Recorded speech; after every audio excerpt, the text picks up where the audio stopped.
Hey guys, tonight we begin a journey into one of the most bizarre chapters of medical history, a time when doctors genuinely believed that a woman's uterus could pack its bags and wander around her body like a restless traveller.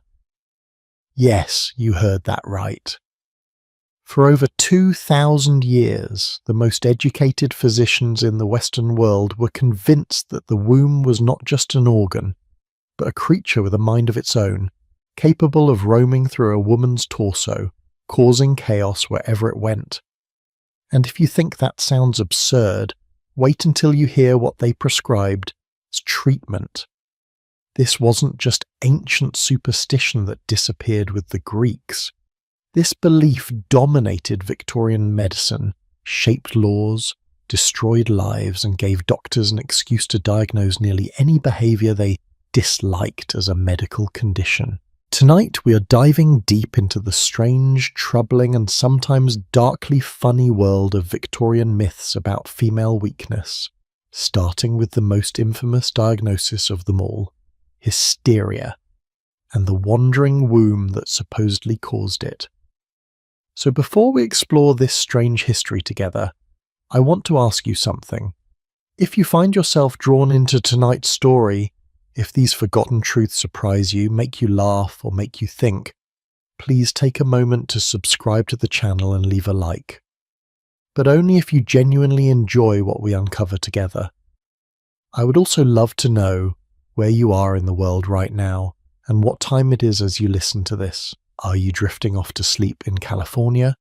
Winding down after a long day in London? Share your thoughts in the comments. I read every single one, and your stories mean the world to me. Now, dim those lights, get comfortable, maybe turn on a fan for some gentle background sound, and let's step back in time together. Let's begin. To understand how Victorian doctors came to believe in the wandering womb, we need to go back much further, all the way to ancient Greece around 400 before Common Era. This is where the story truly begins with the physician named Hippocrates, often called the father of medicine. Now, Hippocrates made many genuine contributions to medical science, but he also left us with one of the most enduring and damaging myths about women's bodies. He coined the term hysteria, which comes from the Greek word hystera, meaning uterus. According to Hippocrates, hysteria was a uniquely female disease, and it was caused by the womb itself. But here is where it gets truly strange. Hippocrates did not just think the uterus was an organ sitting peacefully in the pelvis, doing its job. No, he believed it was restless, almost alive in a way that other organs were not. He taught that when a woman did not have regular sexual intercourse, when she was not pregnant or giving birth, essentially, when she was not fulfilling what he saw as her biological purpose, her uterus would become sad, disappointed, angry even, and in its sadness and frustration, it would begin to wander. It would drift upward through her body, pressing against her lungs, her heart, her throat. It would cause dizziness, fainting, anxiety, shortness of breath, and what the Greeks described as irrational behavior. The philosopher Plato took this idea even further. He described the uterus as an animal living inside women, desperate for children.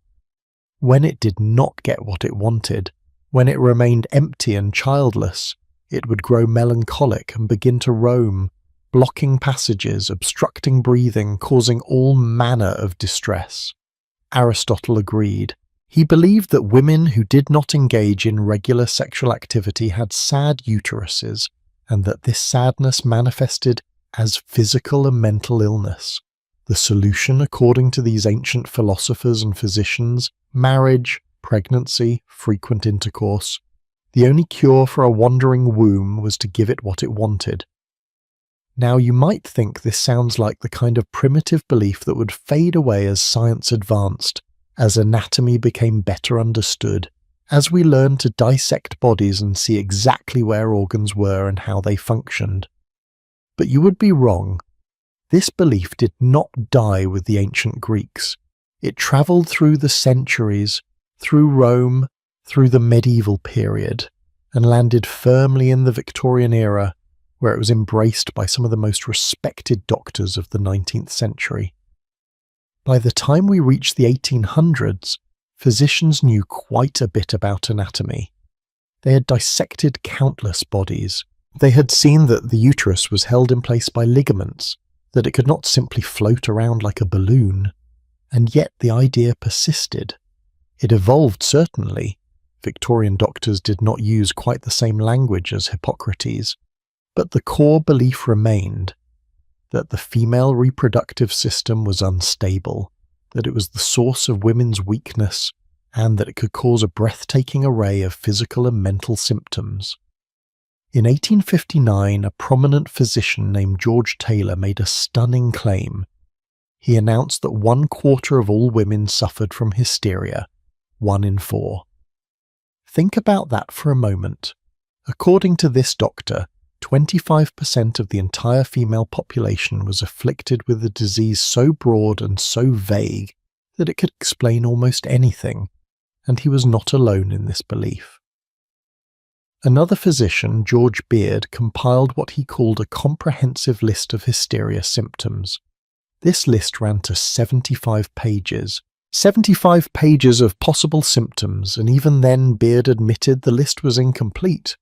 What were these symptoms? Well, they included the expected things: fainting, nervousness, insomnia, dizziness, muscle spasms. But they also included far more subjective complaints: irritability, heaviness in the abdomen, fluid retention, loss of appetite either for food or for sex, emotional outbursts, crying too much, laughing too much. And here is the one that truly reveals what this diagnosis was really about: a tendency to cause trouble for others. Yes, causing trouble was listed as a medical symptom. If a woman argued with her husband, if she questioned authority, if she refused to be docile and obedient, if she had opinions about politics or wanted to pursue education or a career, well, clearly she was suffering from hysteria. Her womb was misbehaving and it needed to be brought under control. The diagnosis became a catch-all, a waste paper basket, as one historian later described it, for any symptom that doctors could not explain or did not want to take seriously. And because the list of symptoms was so broad and so vague, almost any woman could be diagnosed with hysteria if a doctor, or her husband, or her father decided she needed to be. Women who were depressed after childbirth, hysteria. Women who were exhausted from caring for 6 children and managing a household with no help, hysteria. Women who dared to pursue higher education, who wanted to ride bicycles, who read too many novels, who expressed anger or frustration or anything other than cheerful obedience, hysteria. Historical records show that asylums in the Victorian era had a disproportionately high number of female patients compared to male patients, and many of these women were not dangerous or violent. They were simply inconvenient. A woman who refused to sleep with her husband could be committed. A woman who inherited money and wanted to control it herself could be declared hysterical and placed under guardianship. A woman who was too ambitious, too independent, too outspoken, any of these could be grounds for diagnosis and institutionalization. The label of hysteria became a tool of control, a way to remove women who did not fit into the narrow definition of proper femininity. It offered families a socially acceptable excuse to hide away a daughter or wife whose behavior was considered shameful. Better to say she was ill, better to say she needed treatment, than to admit she was simply unwilling to obey. And what was the treatment for this wandering womb, this hysteria? Well, the ancient Greeks had believed that strong-smelling substances could lure the uterus back into place. They would have women inhale pleasant scents at the pelvis and foul odours at the nose, hoping to coax the womb downward. By the Victorian era, this particular method had fallen out of favour, but it was replaced by something arguably even stranger. Doctors prescribed what they called pelvic massage. They would manually stimulate a woman's genitals until she experienced what they termed hysterical paroxysm, what we would today recognize as orgasm. The doctors did not call it that, of course. They genuinely seemed to believe they were inducing some kind of therapeutic release, a medical procedure that would calm the restless womb and relieve symptoms.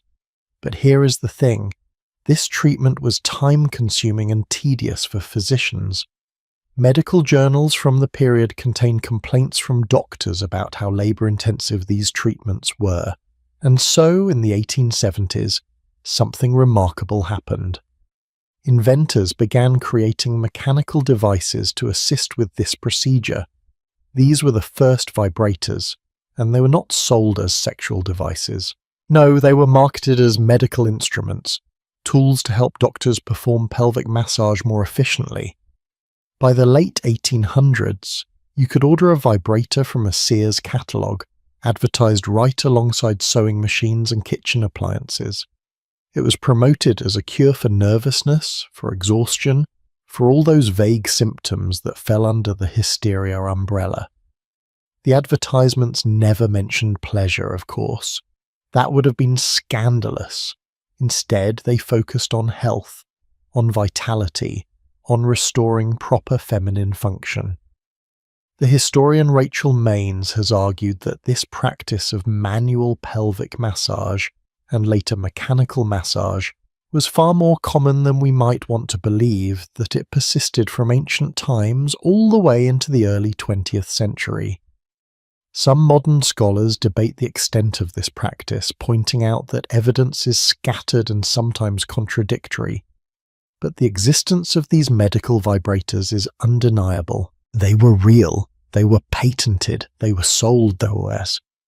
And the fact that they were marketed so openly tells us something important about how Victorian society viewed women's bodies.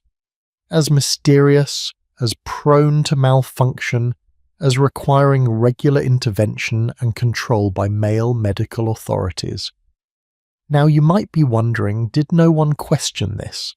Did no women point out that this diagnosis seemed awfully convenient for silencing anyone who stepped out of line? The answer is yes, some did, but they were dismissed as hysterical. The logic was perfectly circular.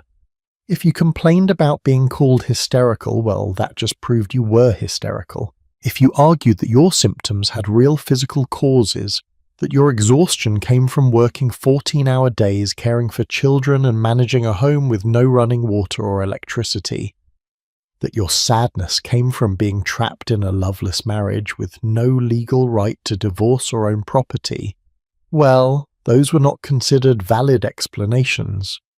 The problem, according to doctors, was your uterus. It was your weak female constitution.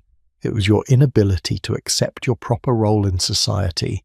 And so tens of thousands of women suffered.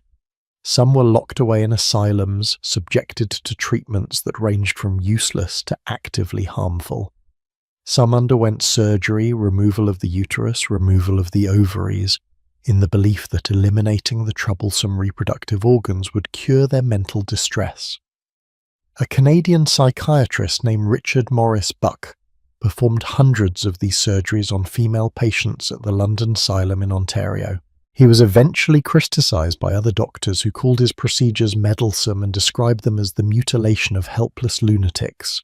But Bucky continued his work until his death in 1902, convinced he was curing insanity by removing wombs. The truly dark irony of all this is that many women who were diagnosed with hysteria were probably suffering from very real, very treatable conditions: depression, anxiety, post-traumatic stress, especially for women who had experienced sexual violence, thyroid disorders, anemia, chronic fatigue, nutritional deficiencies. But because doctors were so fixated on the idea that women's problems all originated in the reproductive system, because they believed that female weakness was inherent and inevitable, they missed actual diagnoses. They ignored real suffering. They pathologized normal human emotions and behaviors, and they used medical authority to enforce social conformity. It was not until the early 20th century that this began to change. Sigmund Freud, for all his flaws and his own problematic theories about women, at least moved the conversation away from the wandering womb. He argued that hysteria was psychological, not physical. Jean-Martin Charcot, a French neurologist, demonstrated that men could also suffer from hysteria, which challenged the idea that it was uniquely tied to the uterus. Slowly, painfully slowly, the medical establishment began to let go of this ancient myth. But the damage was done. For more than 2,000 years, women had been told that their bodies were fundamentally unstable, that their organs could not be trusted, that their emotions and ambitions were symptoms of disease. And the echoes of that belief did not disappear just because doctors stopped using the word hysteria. The diagnosis was removed from official medical literature by the 1950s, but the underlying attitudes persisted. Even today, women are more likely to have their pain dismissed as psychological. They are more likely to be told their symptoms are due to stress or anxiety, even when there are clear physical causes. They wait longer in emergency rooms. They are less likely to be given pain medication. The legacy of the wandering womb, of hysteria as a catch-all diagnosis for female inconvenience, still shapes medical care in subtle and not-so-subtle ways. Tonight, we started with the most fundamental myth, the belief that a woman's uterus could wander through her body, causing chaos and requiring constant control. But this was just the beginning. The Victorians had an entire catalogue of supposed female weaknesses, a whole library of warnings about what women must not do, lest they damage their delicate constitutions or lose their femininity. And some of these myths are so absurd, so contradictory, and yet so revealing about the society that created them that they almost seem like dark comedy. In our next part, we will explore one of the most fascinating and most ridiculous of these myths, the panic over bicycles. Yes, bicycles. In the 1890s, when the safety bicycle was invented and women began riding them, it caused absolute hysteria among doctors and social commentators. They invented an entire disease complete with terrifying symptoms that they claimed would afflict any woman foolish enough to ride a bike. They called it bicycle face, and the warnings about it were so over the top, so clearly motivated by fear of female independence rather than genuine medical concern, that it reveals everything we need to know about what these myths were really about. So stay with me. Let the story continue. Because once you understand the pattern, once you see how each of these myths was designed to keep women confined, controlled, and convinced of their own weakness, you will never look at history quite the same way again. Rest easy, and I will see you in just a moment as we continue this strange journey together. Picture this. It is the summer of 1895, and you are a young woman living in London. You've just saved up enough money to purchase something revolutionary, something that promises freedom you've never known before, a safety bicycle. This new design, with 2 wheels of equal size, a chain drive and pneumatic tyres, is so much easier to ride than the terrifying penny farthings of earlier years. You can actually balance on it. You can go places without needing a carriage, without depending on a man to take you, without requiring permission from anyone. You can ride to visit friends across town. You can explore the countryside. You can feel the wind in your face and experience a kind of independence that your mother never had. But when you tell your family about your plan to ride a bicycle, the reaction is not what you expected. Your father is horrified. Your mother wrings her hands with worry.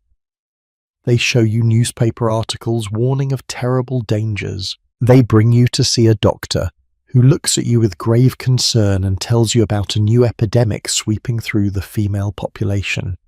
It is called bicycle face, and according to medical authorities, it is what happens when women foolishly attempt to ride these dangerous machines. The doctor describes the symptoms. Your jaw will clench into a permanent hard line. Your eyes will bulge out of your head. Your face will flush an unattractive red, and your features will freeze into a strained masculine expression.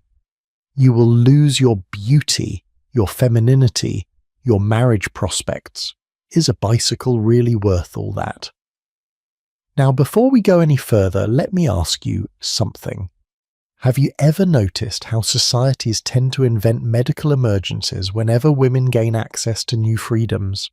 It happened with education, with voting, with entering the workforce, and in the 1890s, it happened with bicycles.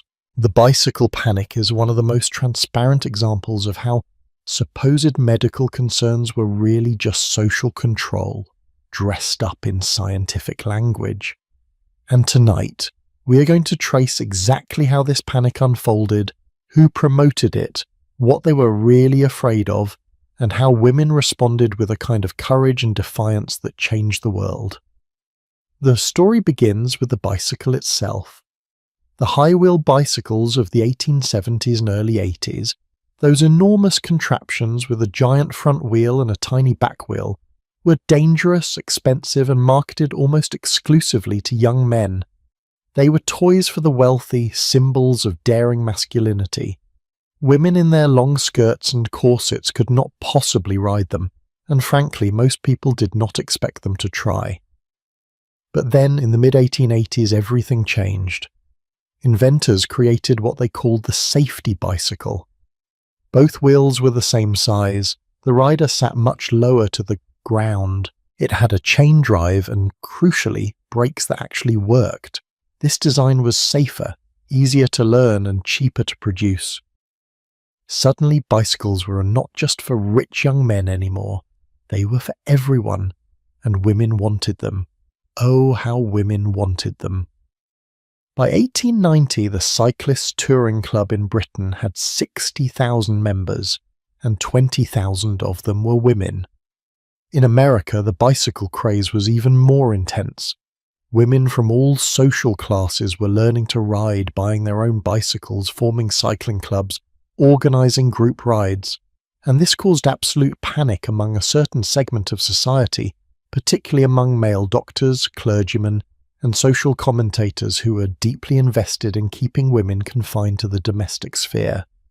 The man who arguably did the most to spread fear about women cycling was a British physician named Dr. A. Shadwell. In 1897, he published an article in London's National Review titled "The Hidden Dangers of Cycling." In this article, Shadwell warned women against, and I quote, attempting a novel and peculiar experiment with their precious persons. The experiment he was referring to, of course, was riding a bicycle. He claimed that cycling was causing a new and alarming medical condition, one that he may have been the first to name, bicycle face. So what exactly was bicycle face?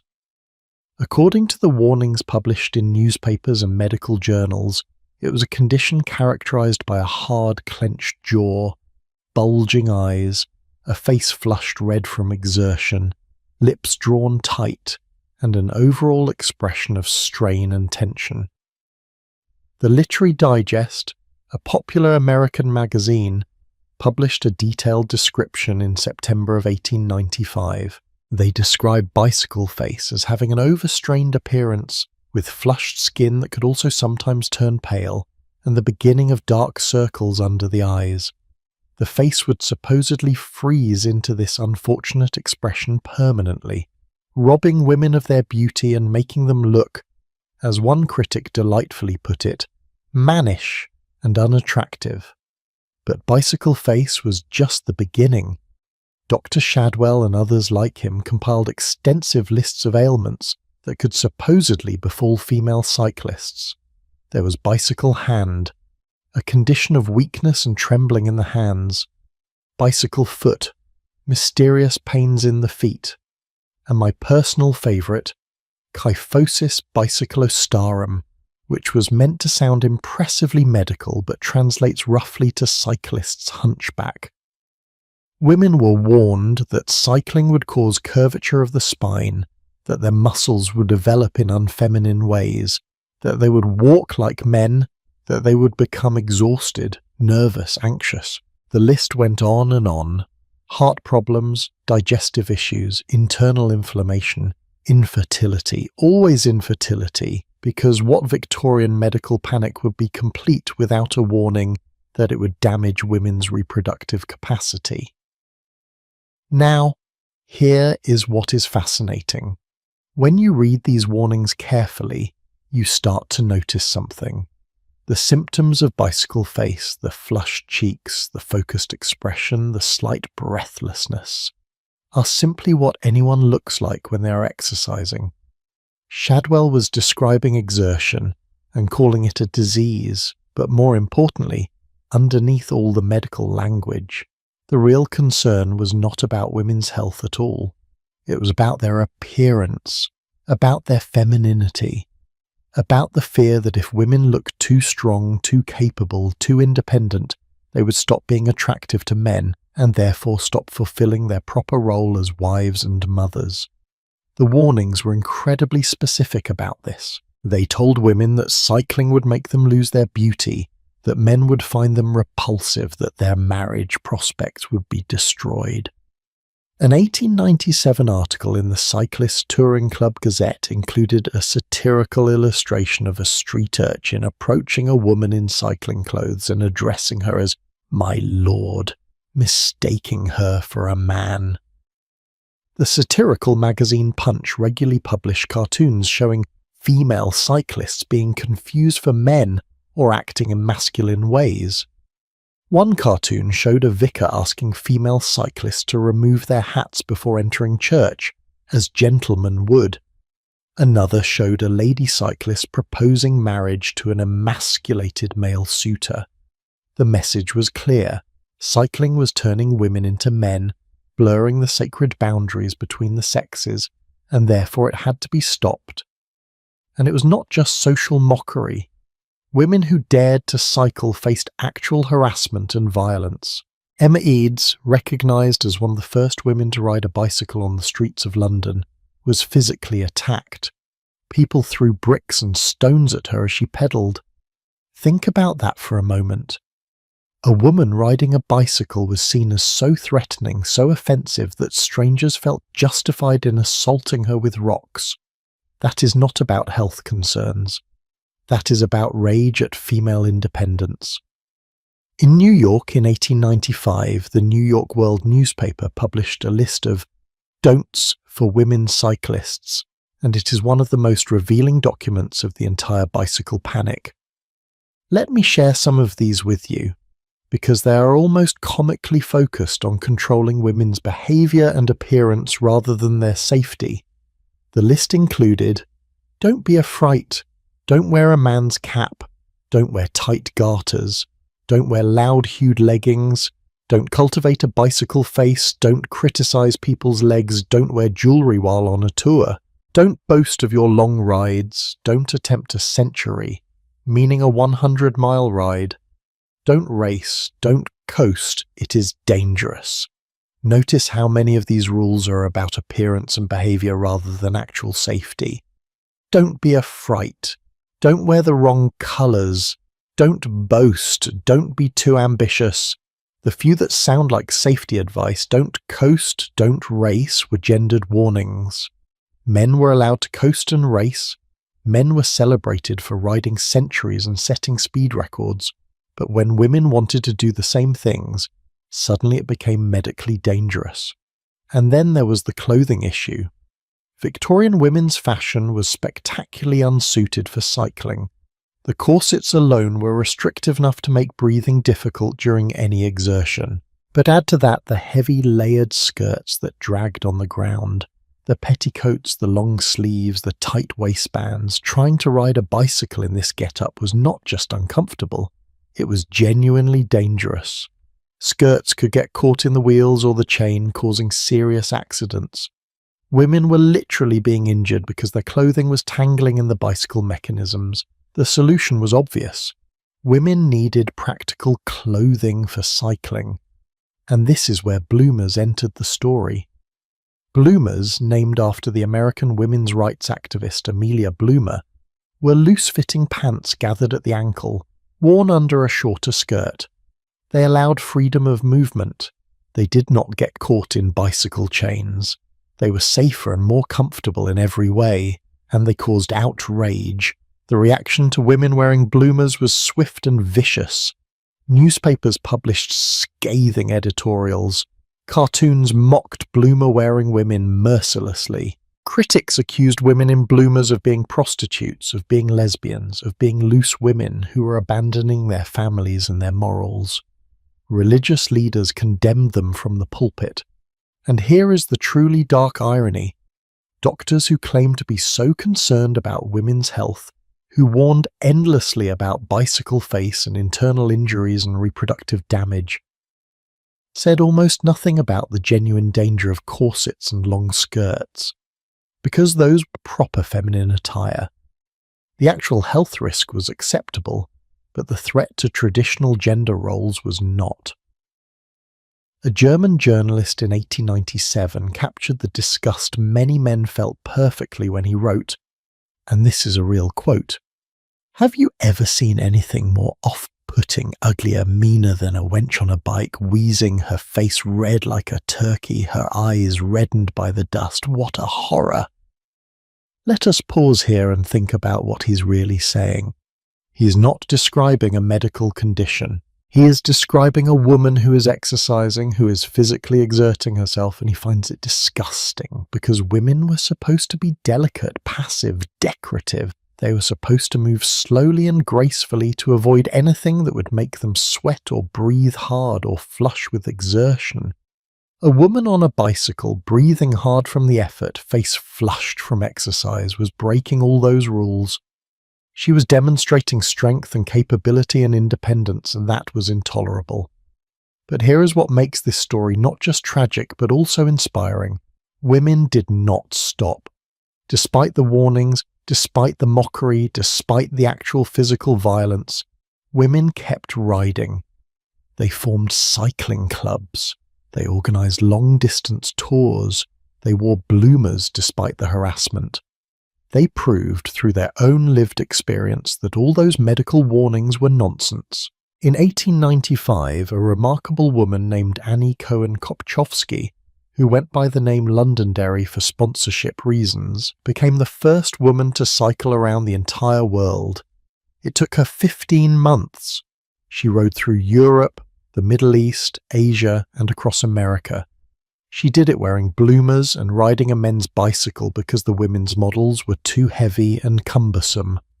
She collected sponsorships, wrote articles about her journey, and proved beyond any doubt that women were capable of extraordinary physical endurance and adventure. The doctors who had warned about weak female constitutions and wandering wombs must have been baffled. Frances Willard, the president of the Women's Christian Temperance Union, was in her 50s when she decided to learn how to ride a bicycle.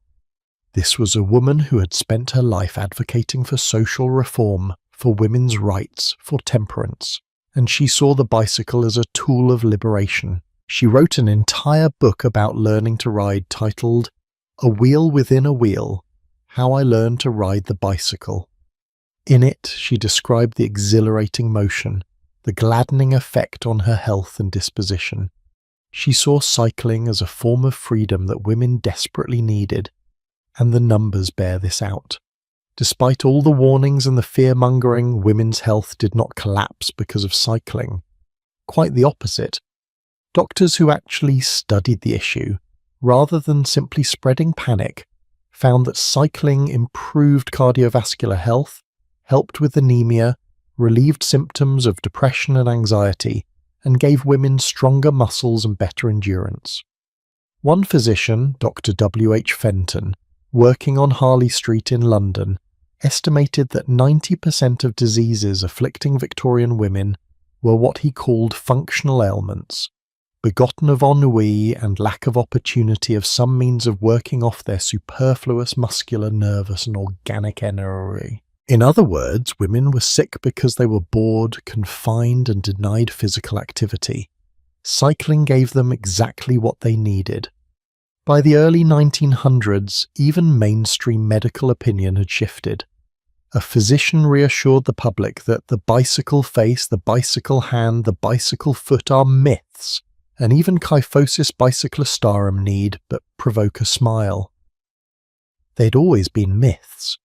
The medical establishment had invented these conditions not because they observed them in patients, but because they needed a scientific-sounding justification for keeping women off bicycles. So why were they so desperate to keep women off bicycles? What was the real threat? Susan B. Anthony, the famous American suffragist, identified it perfectly in 1896. She said, "Let me tell you what I think of bicycling. I think it has done more to emancipate women than anything else in the world. It gives a woman a feeling of freedom and self-reliance. The moment she takes her seat, she knows she cannot get into harm while she is on her bicycle, and away she goes, the picture of free, untrammeled womanhood." That was it. That was what they feared. Not bicycle face, not health risks. They feared free, untrammeled womanhood. They feared women who could go wherever they wanted without male permission or supervision. Women who could meet with other women and organize politically. Women who proved through their own physical capability that they were not weak or fragile or in need of constant protection. The bicycle gave women literal and symbolic mobility, and that threatened the entire Victorian social order, which depended on keeping women confined to the home. The bicycle also became a powerful symbol for the suffrage movement. When male students at Cambridge University protested against granting full degrees to women in 1897, do you know what they hung as an effigy? A woman on a bicycle. That image represented everything they feared: educated women, independent women, women in motion, women going places without asking permission. The story of Bicycle Face is absurd on its surface, but it reveals something profound about how power works. When a marginalized group gains access to new freedom or new opportunities, those who benefit from the existing hierarchy will often invent medical or scientific justifications for why that freedom is actually dangerous. They will find doctors willing to lend authority to these claims. They will spread fear through newspapers and magazines. They will shame and mock and harass anyone who defies the warnings. And they will insist that they are doing it all out of concern, out of a desire to protect, never admitting that what they really want to protect is their own power. But here is the beautiful thing: it did not work. Women rode bicycles anyway. They proved the warnings were false. They changed fashion. They changed social norms, and they laid groundwork for even greater freedoms to come. The bicycle was a tool of revolution, and no amount of invented medical panic could stop it. Now, you might think that after the bicycle face panic was exposed as nonsense, Victorian society would have learned its lesson. You might think they would stop inventing medical conditions to scare women away from new activities. But you would be wrong.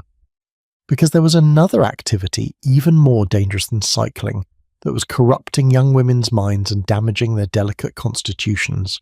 An activity that took place in the supposed safety of their own homes, that required no special equipment, that was quiet and discreet and yet somehow more threatening than any bicycle. What was this terrible danger?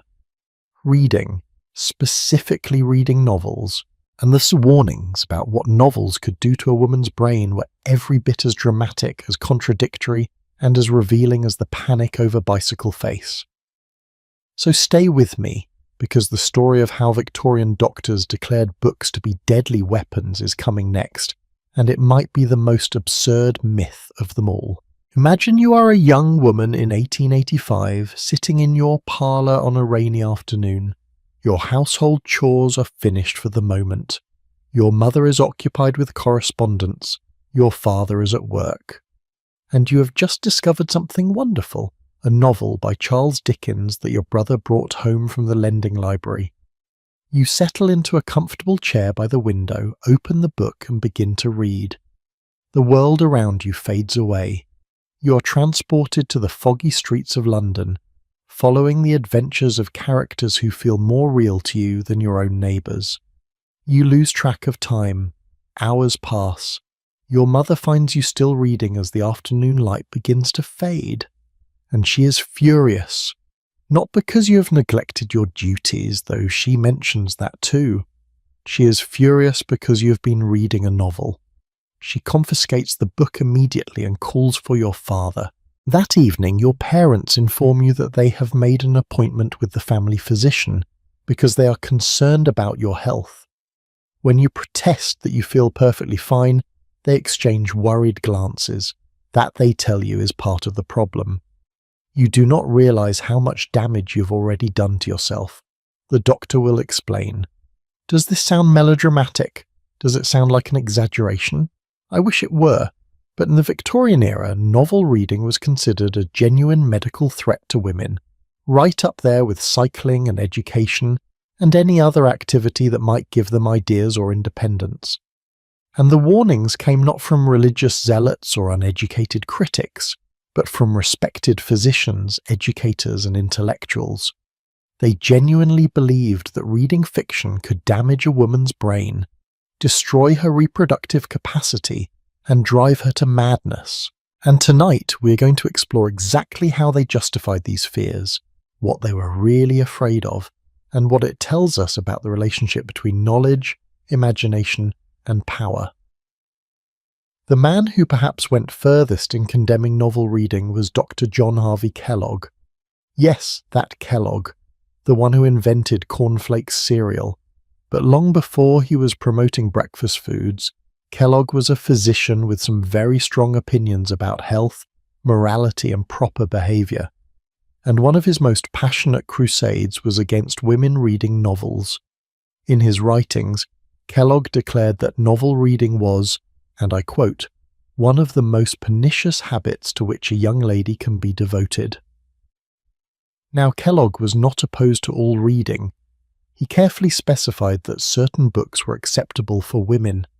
History books were fine, biographies were permissible, authentic accounts of real experiences like Harriet Beecher Stowe's Uncle Tom's Cabin would not do any harm. But novels, fictional stories, those were poison.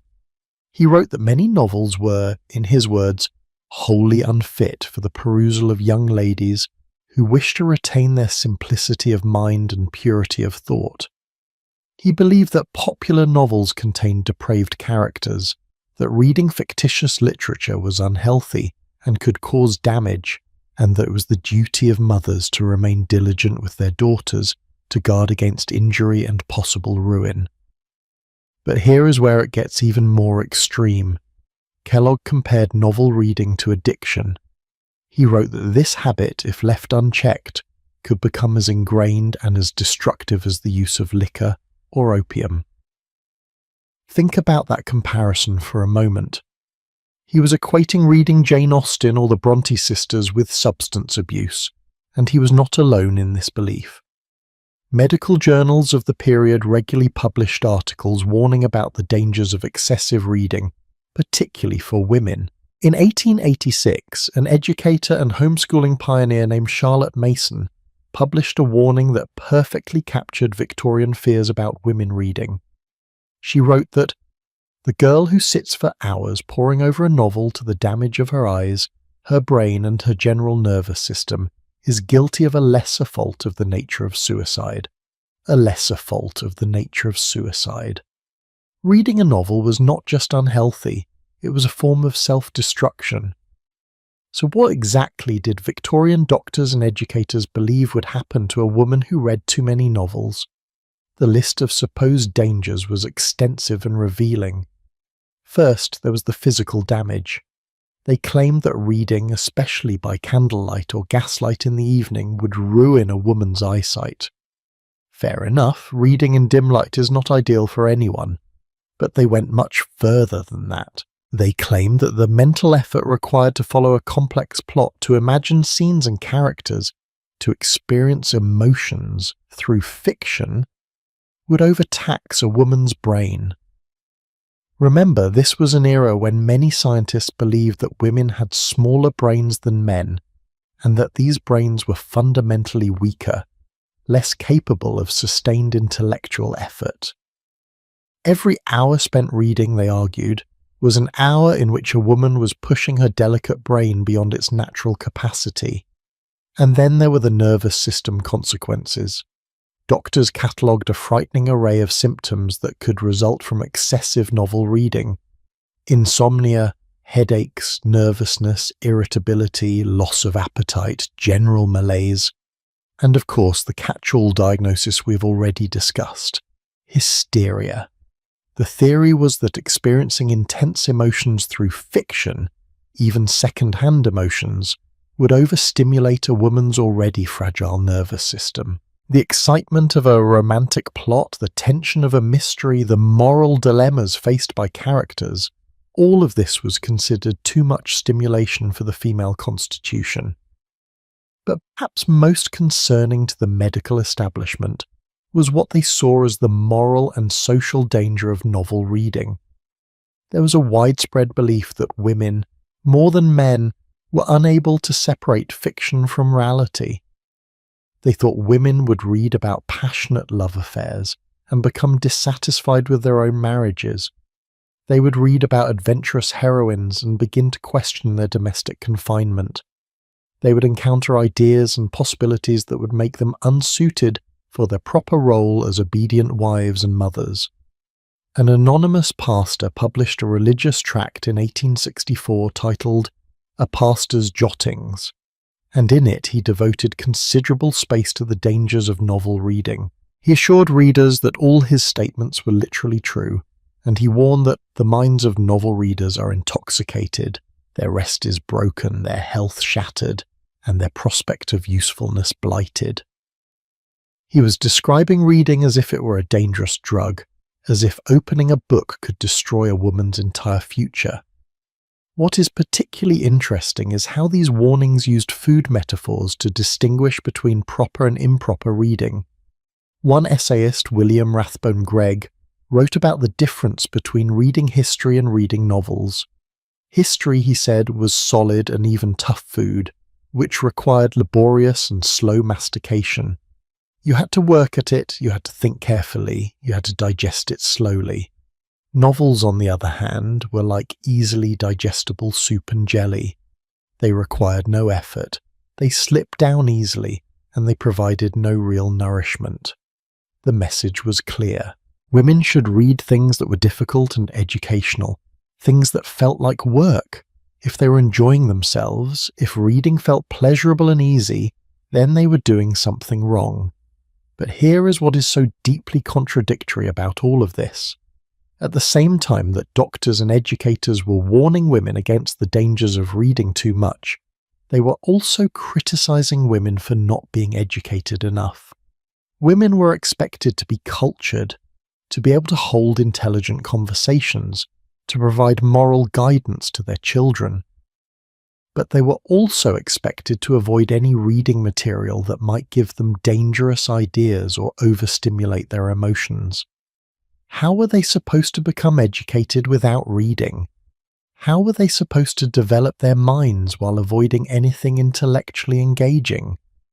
The answer, of course, was that they were not supposed to develop their minds too much. They were supposed to know just enough to be interesting to men, but not so much that they would question male authority. And the consequences for women who defied these warnings could be severe. We have medical case studies from the period describing women who were diagnosed with various forms of madness or nervous disorder, and in many of these cases, excessive novel reading was cited as a contributing factor or even the primary cause. One particularly telling case involves a patient described only as Miss A, treated by a psychiatrist named L.E. Emerson at the Boston Psychopathic Hospital in the 1910s. Emerson's case notes describe Miss A as a young, single white woman who practiced self-harm. But rather than exploring the trauma she'd experienced, Emerson acknowledged she had been sexually assaulted. He focused heavily on her reading habits. He theorized that her self-harm was a substitute for masturbation, and that both were triggered by reading inappropriate literature. The actual violence she had suffered was almost secondary in his analysis to the supposed damage done by books. Now, you might be wondering, did no one point out the absurdity of this? Did no women write about the value of reading, about how fiction had enriched their lives rather than damaged them? Of course they did, but their voices were dismissed or ignored. When women wrote articles defending novel reading, they were often accused of being under the influence of the very madness they were denying. The logic was circular. If you enjoyed reading novels, that proved you had already been corrupted by them. But let me share with you a story that reveals just how powerful the fear of women reading really was. In 1892, a writer named Charlotte Perkins Gilman published a short story titled The Yellow Wallpaper. It is a haunting piece of fiction, and it is based on Gilman's own experience with the medical treatment she received for what doctors called nervous depression. Gilman had been an active, intelligent woman who wrote, lectured, and worked as an editor.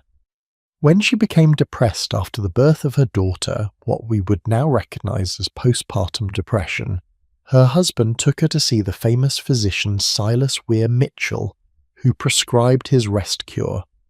We will talk more about the rest cure later, but one of its central components was a complete ban on reading and writing.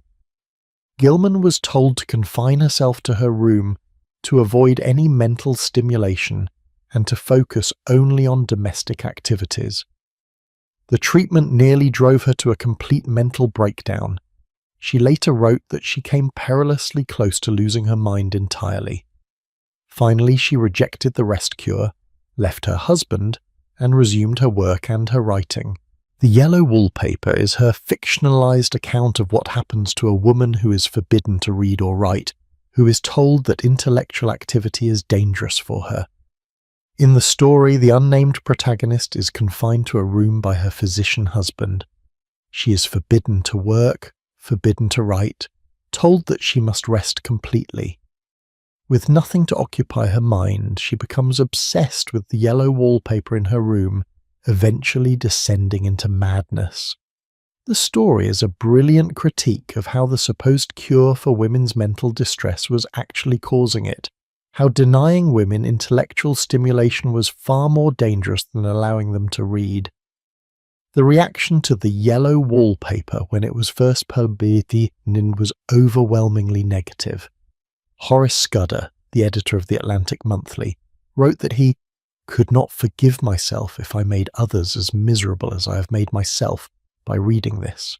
He was disturbed by the story, but not because he recognized the truth in it. He was disturbed because it violated his expectations of what women should write about. The story was eventually recognized as a masterpiece, but only after Gilman's own lifetime. Now, let us think about what all these warnings about novel reading really reveal. When we strip away the pseudo-scientific language about brain damage and nervous disorders, what are we left with? We are left with fear. Fear of women having rich inner lives that men could not control or observe. Fear of women experiencing emotions and ideas that were not approved by their husbands or fathers. Fear of women encountering examples of other ways to live, other possibilities beyond the narrow domestic role assigned to them. Because here is the thing about novels, they are empathy machines. When you read a novel, you inhabit someone else's consciousness. You see the world through different eyes. You experience emotions and situations that you might never encounter in your own life. For women in the Victorian era who were so restricted in where they could go and what they could do, novels offered a kind of freedom that no amount of surveillance could prevent. A woman sitting quietly in her parlour with a book might look docile and domestic, but inside her mind she could be anywhere, experiencing anything. She could identify with heroines who were brave, adventurous, passionate, angry. She could encounter ideas about justice, about rights, about the unfairness of the world she lived in. And once you have encountered those ideas, once you have imagined other possibilities, you can never fully unknow them. This is why the warnings about novel reading were so often specifically directed at women. Men were encouraged to read widely, to educate themselves through literature. But women were supposed to read only what was safe, only what reinforced proper values, only what would not give them inconvenient ideas. The fear was not really about eye strain or brain damage. The fear was about imagination, about the possibility that a woman might imagine herself as the protagonist of her own story, rather than as a supporting character in a man's narrative. And there is something else fascinating here. The specific novels that caused the most concern, sensation novels as they were called, were particularly condemned.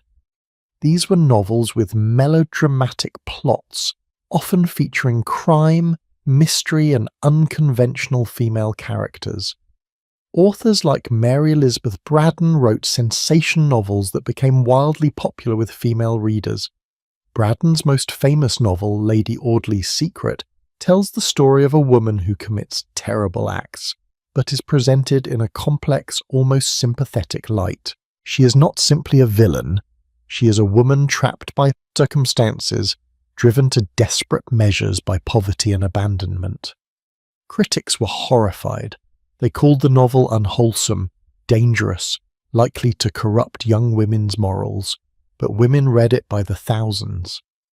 They saw in Lady Audley something they recognized, the rage and desperation that comes from having no power, no choices, no escape.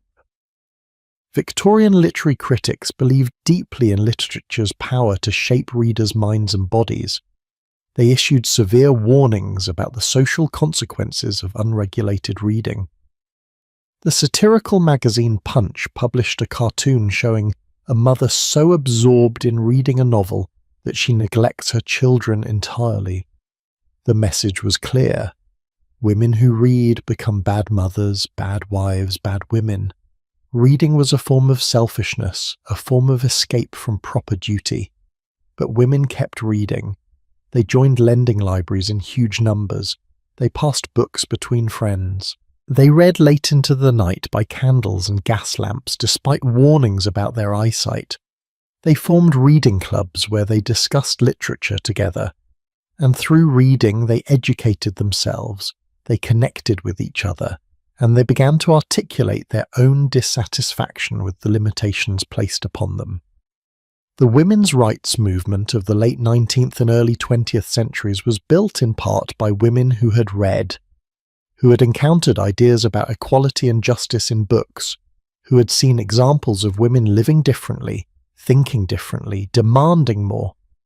So when Victorian doctors warned that novel reading would damage women's brains, they were not entirely wrong about the effect.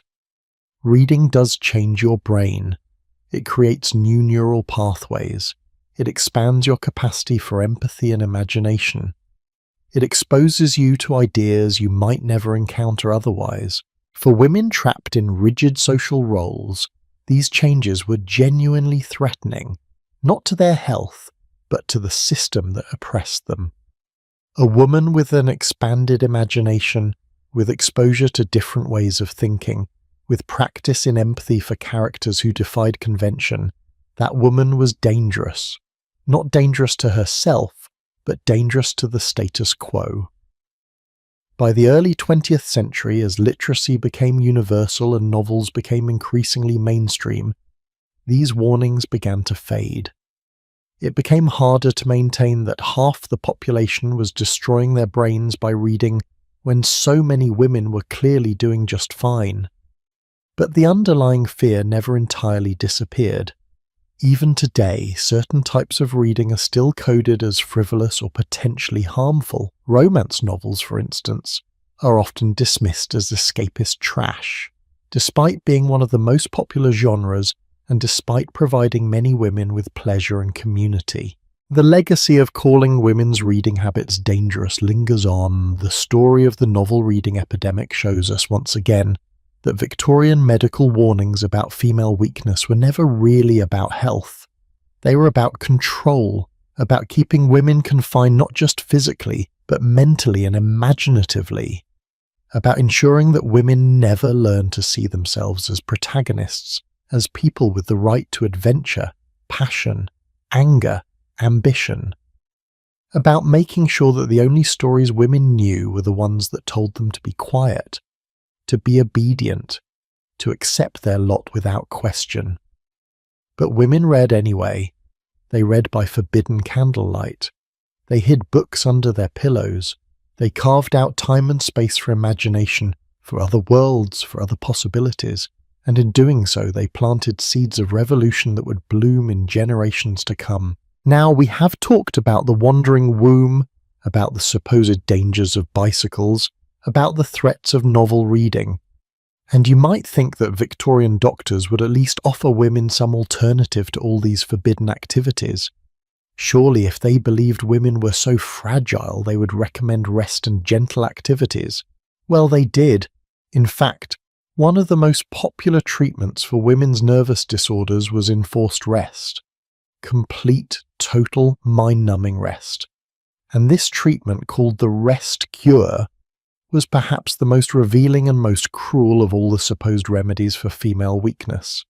So let us continue, because the story of how doctors literally prescribed doing nothing as a cure for women who wanted to do something is coming next, and it might just be the darkest chapter yet in this strange history. There is a peculiar kind of torture that does not involve physical pain, does not leave visible scars, but can break a person's spirit completely. It is the torture of enforced idleness, of being told that you must do absolutely nothing, must think about nothing, must be nothing but a passive body lying in a bed. And in the Victorian era, this was not just allowed, it was prescribed medicine. It was called the rest cure, and it was one of the most popular treatments for what doctors called women's nervous disorders. On the surface, it sounds almost pleasant. Rest. Who does not need rest? But what the rest cure actually entailed was so extreme, so psychologically devastating, that it drove some women to the edge of madness, the very madness it was supposed to prevent. The rest cure was the brainchild of Dr. Silas Weir Mitchell, one of the most famous and respected American physicians of the late 19th century. Mitchell was a genuine pioneer in many ways. He made important contributions to neurology. He studied nerve injuries during the Civil War.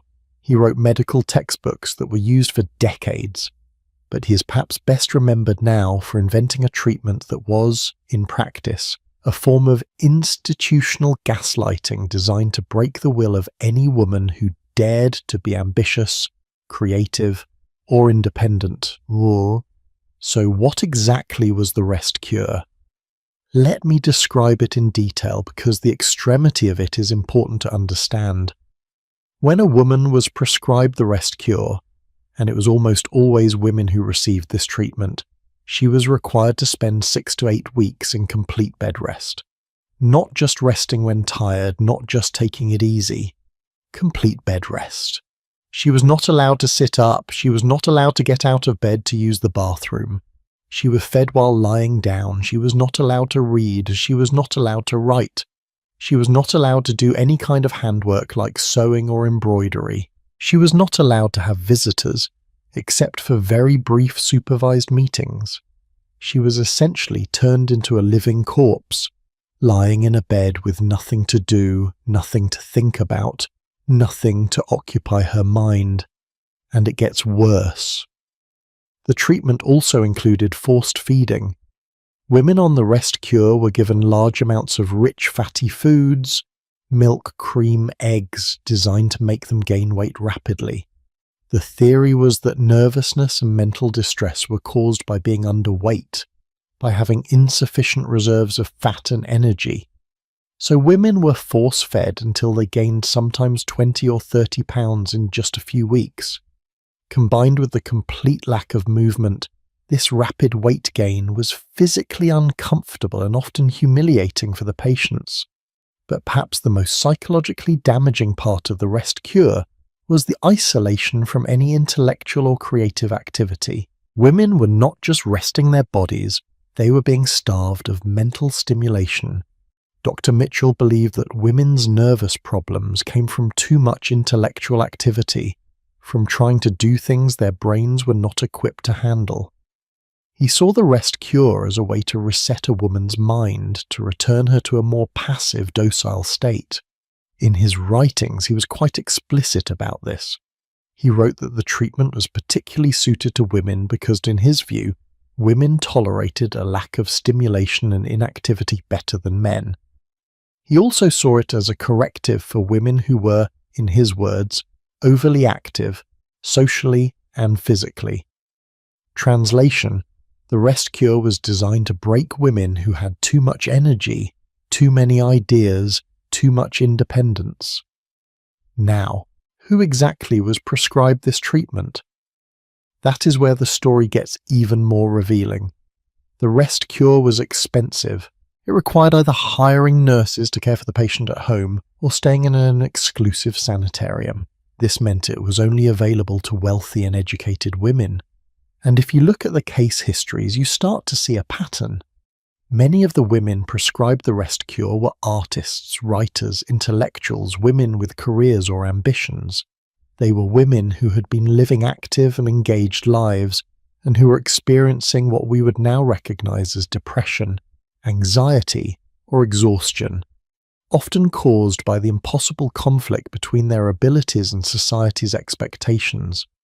Charlotte Perkins Gilman, whose story we touched on earlier, is perhaps the most famous victim of the rest cure. Before her treatment, Gilman was a talented lecturer and writer. She was intelligent, passionate about social reform, interested in economics and women's rights. After the birth of her daughter, she became deeply depressed. Her husband took her to Dr. Mitchell, who diagnosed her with neurasthenia, a catch-all term for nervous exhaustion. Mitchell prescribed the rest cure with very specific instructions. He told her to live as domestic a life as possible, to have but 2 hours of intellectual life per day, to never touch pen, brush, or pencil again. Gilman later described what happened when she followed these instructions. She wrote, "I went home and obeyed those directions for some 3 months, and came so near the borderline of utter mental ruin that I could see over." The rest cure did not cure her depression, it nearly destroyed her completely. She finally rejected Mitchell's advice, left her husband, resumed her work, and gradually recovered.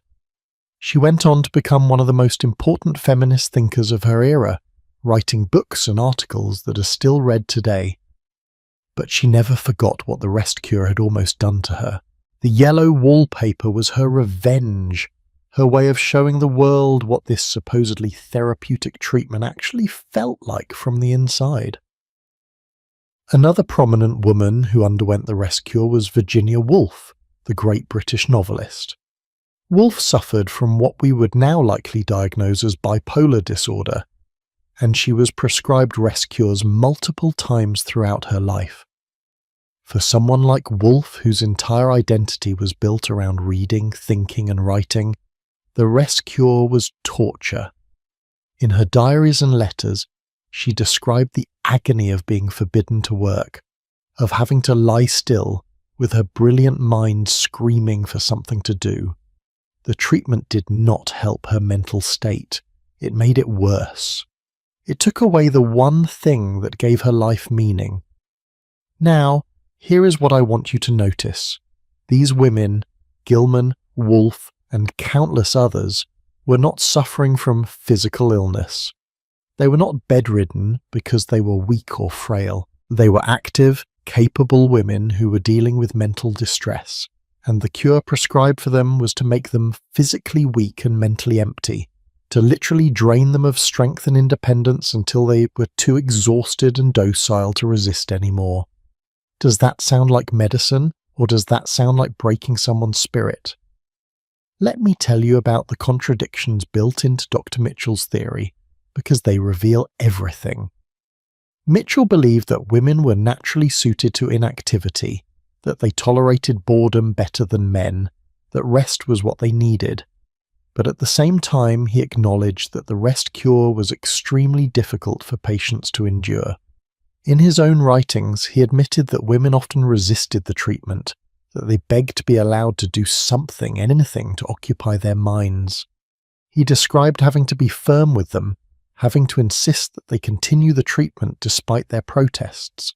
He even noted that some women became more distressed during the rest cure than they had been before it started. But rather than questioning whether the treatment was appropriate, he interpreted this resistance as proof that the women were indeed sick, that their unwillingness to rest peacefully was itself a symptom of their nervous disorder. Think about the logic here. A woman says, "I am unhappy being confined to bed with nothing to do." The doctor responds, "That is proof that you need to be confined to bed with nothing to do." A woman says, "This treatment is making me feel worse, not better." The doctor responds, "That means the treatment is working, you are simply resisting the cure. There is no way to win in this system. Compliance is taken as proof that you are getting better. Resistance is taken as proof that you are still sick.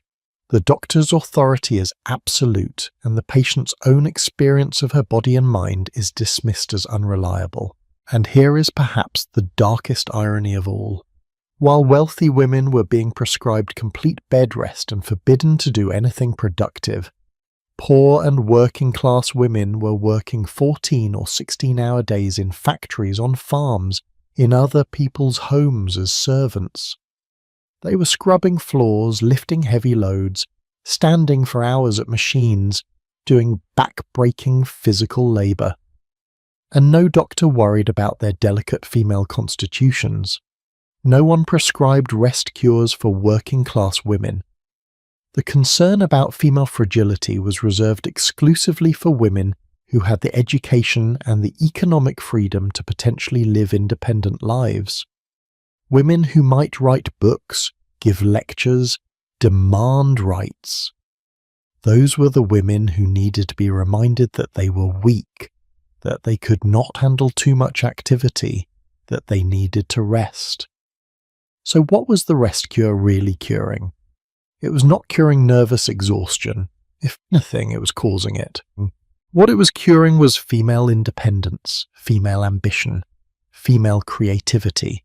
It was a way of taking women who were too powerful, too vocal, too active, and making them literally powerless, unable to move, unable to work, unable to think, dependent on others for every basic need. And then, when they emerged from the rest cure, weakened, fattened, their muscles atrophied from weeks of immobility, they were sent back into society with a clear message. Do not try to do too much. Do not think too deeply. Do not want too much. Accept your limitations. Be grateful for your weakness. There is a telling detail in how Dr. Mitchell talked about which patients were suited for the rest cure. He said it was mainly suitable for educated, skilled, and wealthy patients. Why? Because these were the women who had something to lose. They had lives, careers, identities that could be taken away and held hostage. A working-class woman had to keep working. There was no choice. But an educated woman, she could be convinced that her education, her ambitions, her active mind were making her sick. She could be persuaded to give them up in exchange for health, and many women did give them up.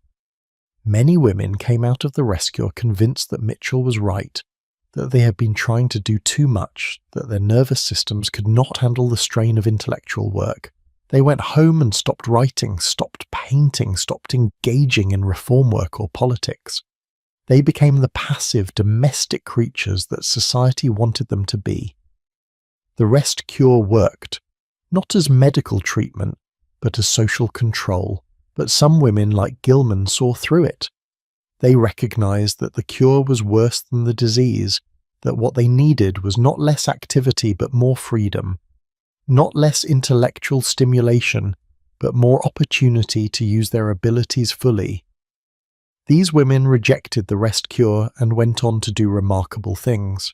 And in retrospect, we can see that they were right. Their nervous breakdowns were not caused by doing too much. They were caused by living in a society that systematically thwarted every talent they had, that told them their brains were weak, that made them choose between using their abilities and being considered feminine. Can you imagine what it must have felt like? To know that you are capable of great things, to have ideas and talents and energy, and to be told that all of this is a disease, to be told that health means becoming less than you are, means shrinking yourself down until you fit into the tiny box society has prepared for you. It must have been maddening. And perhaps that is why so many brilliant women in the Victorian era did suffer from depression and anxiety. Not because they were inherently fragile, but because they were living in an impossible situation, being gaslit on a societal scale. There is a particularly chilling detail that I want to share with you. Dr. Mitchell sometimes combined the rest cure with something he called moral treatment. This involved the doctor having stern conversations with the patient, explaining to her that her nervous condition was caused by her own selfishness, her own failure to accept her proper feminine role. He would lecture women about their duties as wives and mothers, about the importance of putting others before themselves, about the need to suppress their own desires and ambitions. Imagine being confined to a bed, completely dependent on this doctor's approval, completely at his mercy, and having him tell you that your suffering is your own fault, that you have brought it upon yourself by wanting too much. That is psychological torture. There is no other word for it. And yet Mitchell was celebrated in his time. He was considered a brilliant physician, a pioneer. Medical journals praised the rest cure. Other doctors adopted his methods. Sanitariums were built specifically to administer this treatment. It was recommended for decades, well into the early 20th century. It was only gradually, as psychiatry developed better understanding of mental illness, as women gained more rights and more of a voice in their own medical care, that the rest cure fell out of favour. By the 1930s and 40s it was no longer commonly prescribed, but by then it had done immeasurable damage to countless women. What strikes me most about the rest cure is how it perfectly inverted reality. Women who were suffering from lack of freedom were prescribed even less freedom. Women who were exhausted from fighting against social constraints were told that the problem was their fighting, not the constraints. Women who needed support and understanding were given isolation and force-feeding. The treatment was designed to make the patient worse, and then to convince her that getting worse meant she needed more of the same treatment. This is a pattern we have seen throughout this entire story. Victorian myths about female weakness always had this quality of circular logic, of self-fulfilling prophecy. If a woman's uterus was supposedly causing her to be hysterical, then anything she did could be interpreted as a symptom of hysteria, which proved the original diagnosis. If cycling was dangerous for women, then any woman who looked tired or flushed after cycling was proof of the danger. Never mind that exercise naturally causes fatigue and flushing. If reading novels was damaging women's brains, then any woman who continued to read novels was demonstrating her damaged judgment. And if women were too fragile for intellectual work, then putting them through a treatment that physically weakened them and mentally exhausted them would ensure that they emerged too fragile for intellectual work. The rest cure also reveals the deep connection between these myths and economic control. A woman who was bedridden for 2 months, who spent thousands of dollars on treatment, who emerged weakened and convinced of her own fragility, that woman was not going to challenge her husband's control of the family finances. She was not going to demand independence. She was not going to pursue a career. She had been literally and figuratively brought low. The rest cure was an investment in maintaining male power, and wealthy families were willing to pay for it. But I do not want to end this part on such a dark note, because there is also a story of resistance here. Many women did reject the rest cure. Many saw through the pseudoscience and the manipulation. They found other doctors, other treatments, other ways of managing their mental distress. They formed support networks with other women. They wrote about their experiences, warning others. Charlotte Perkins Gilman sent a copy of the yellow wallpaper to Dr. Mitchell himself. He never publicly acknowledged it, but there is some evidence that he modified his use of the rest cure after reading her story. That is the power of telling your truth, even when everyone insists you are wrong. That is the power of refusing to be silenced. So we have talked now about the wandering womb, about bicycle face, about the dangers of novel reading, and about the rest cure, and you might be noticing a pattern. In every case, the supposed medical concern about female weakness was actually about limiting female activity, female independence, female power. But there is another layer to this that we have not fully explored yet, the specific ways that physical activity was demonized for women. Because while the rest cure was forcing some women into passivity, other women were being warned that any kind of physical exertion, any exercise at all, would destroy their health and their femininity. And the warnings about what exercise could do to a woman's body were truly spectacular in their absurdity and their cruelty. So stay with me, because we are about to explore the myth that walking too fast could make your uterus fall out, and the strange world of Victorian beliefs about women and movement. Let me tell you about one of the strangest contradictions in Victorian medicine. On one hand, doctors were prescribing complete bed rest for women who dared to write books or have ambitious thoughts. On the other hand, these same doctors were warning that any physical activity more strenuous than a gentle stroll could cause catastrophic damage to the female body. And what kind of damage, you ask? Well, according to prominent Victorian physicians, if a woman ran, jumped, played sports, or engaged in vigorous exercise, her internal organs, particularly her reproductive organs, could become dislodged. They could wander around inside her body. They could, and this is the phrase they actually used, experience displacement. Now you might be thinking, wait a moment. Didn't we already talk about the wandering womb in the context of hysteria? Yes, we did, but this is different. This is not about a mystical uterus with a mind of its own, wandering because it is sad or frustrated. This is about Victorian doctors genuinely believing that physical exertion could shake a woman's organs loose from their proper positions, causing them to float or drop or shift to places they should not be. And the warnings they issued based on this belief were so extreme, so specific, and so revealing about what they really feared, that we need to explore this myth in detail. The theory went something like this. Women's bodies, according to Victorian medical wisdom, were held together more delicately than men's bodies. Their ligaments were weaker, their muscles were less developed, their skeletons were more fragile.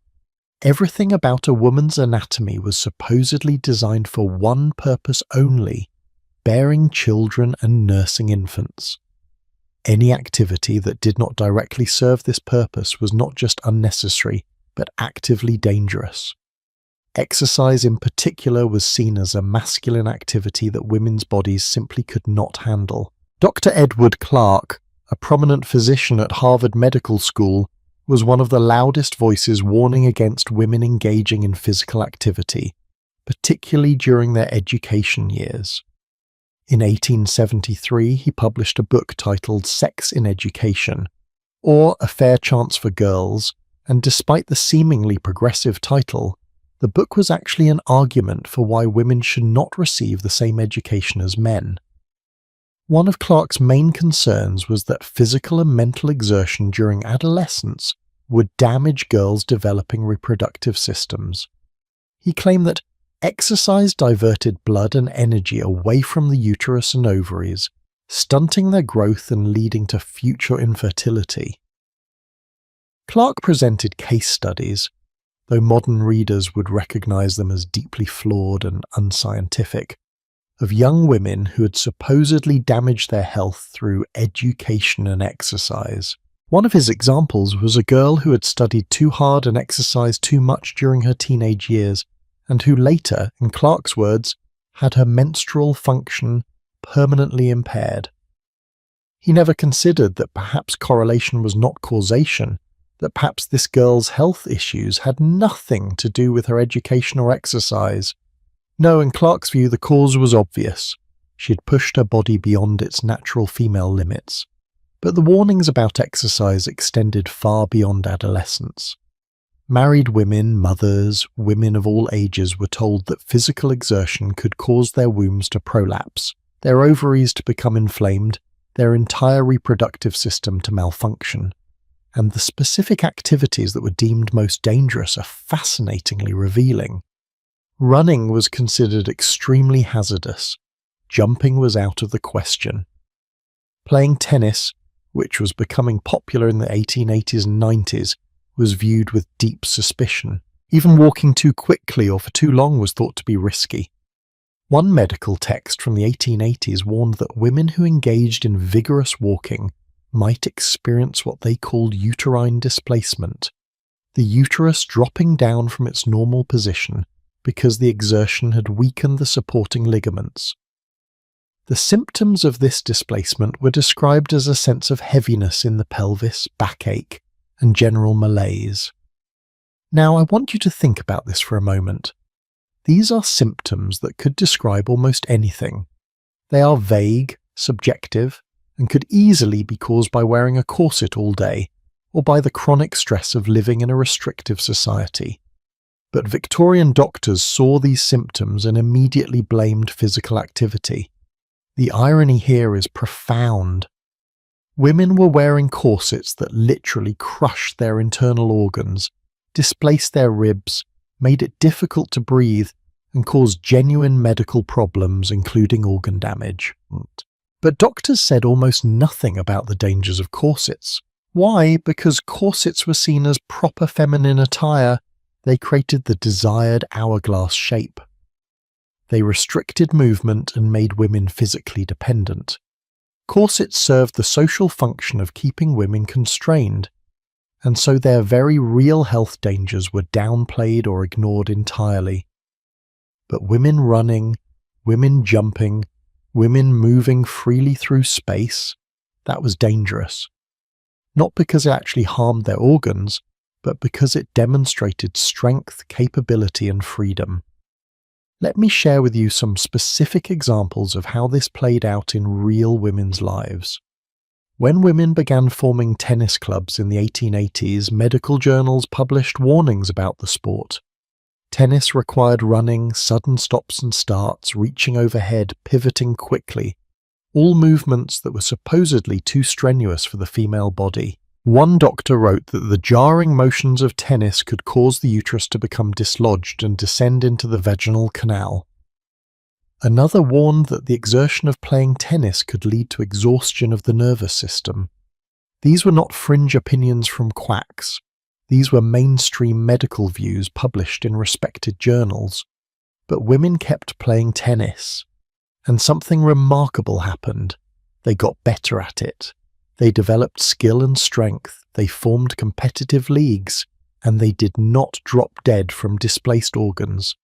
In fact, the women who played sports regularly tended to be healthier than their sedentary counterparts.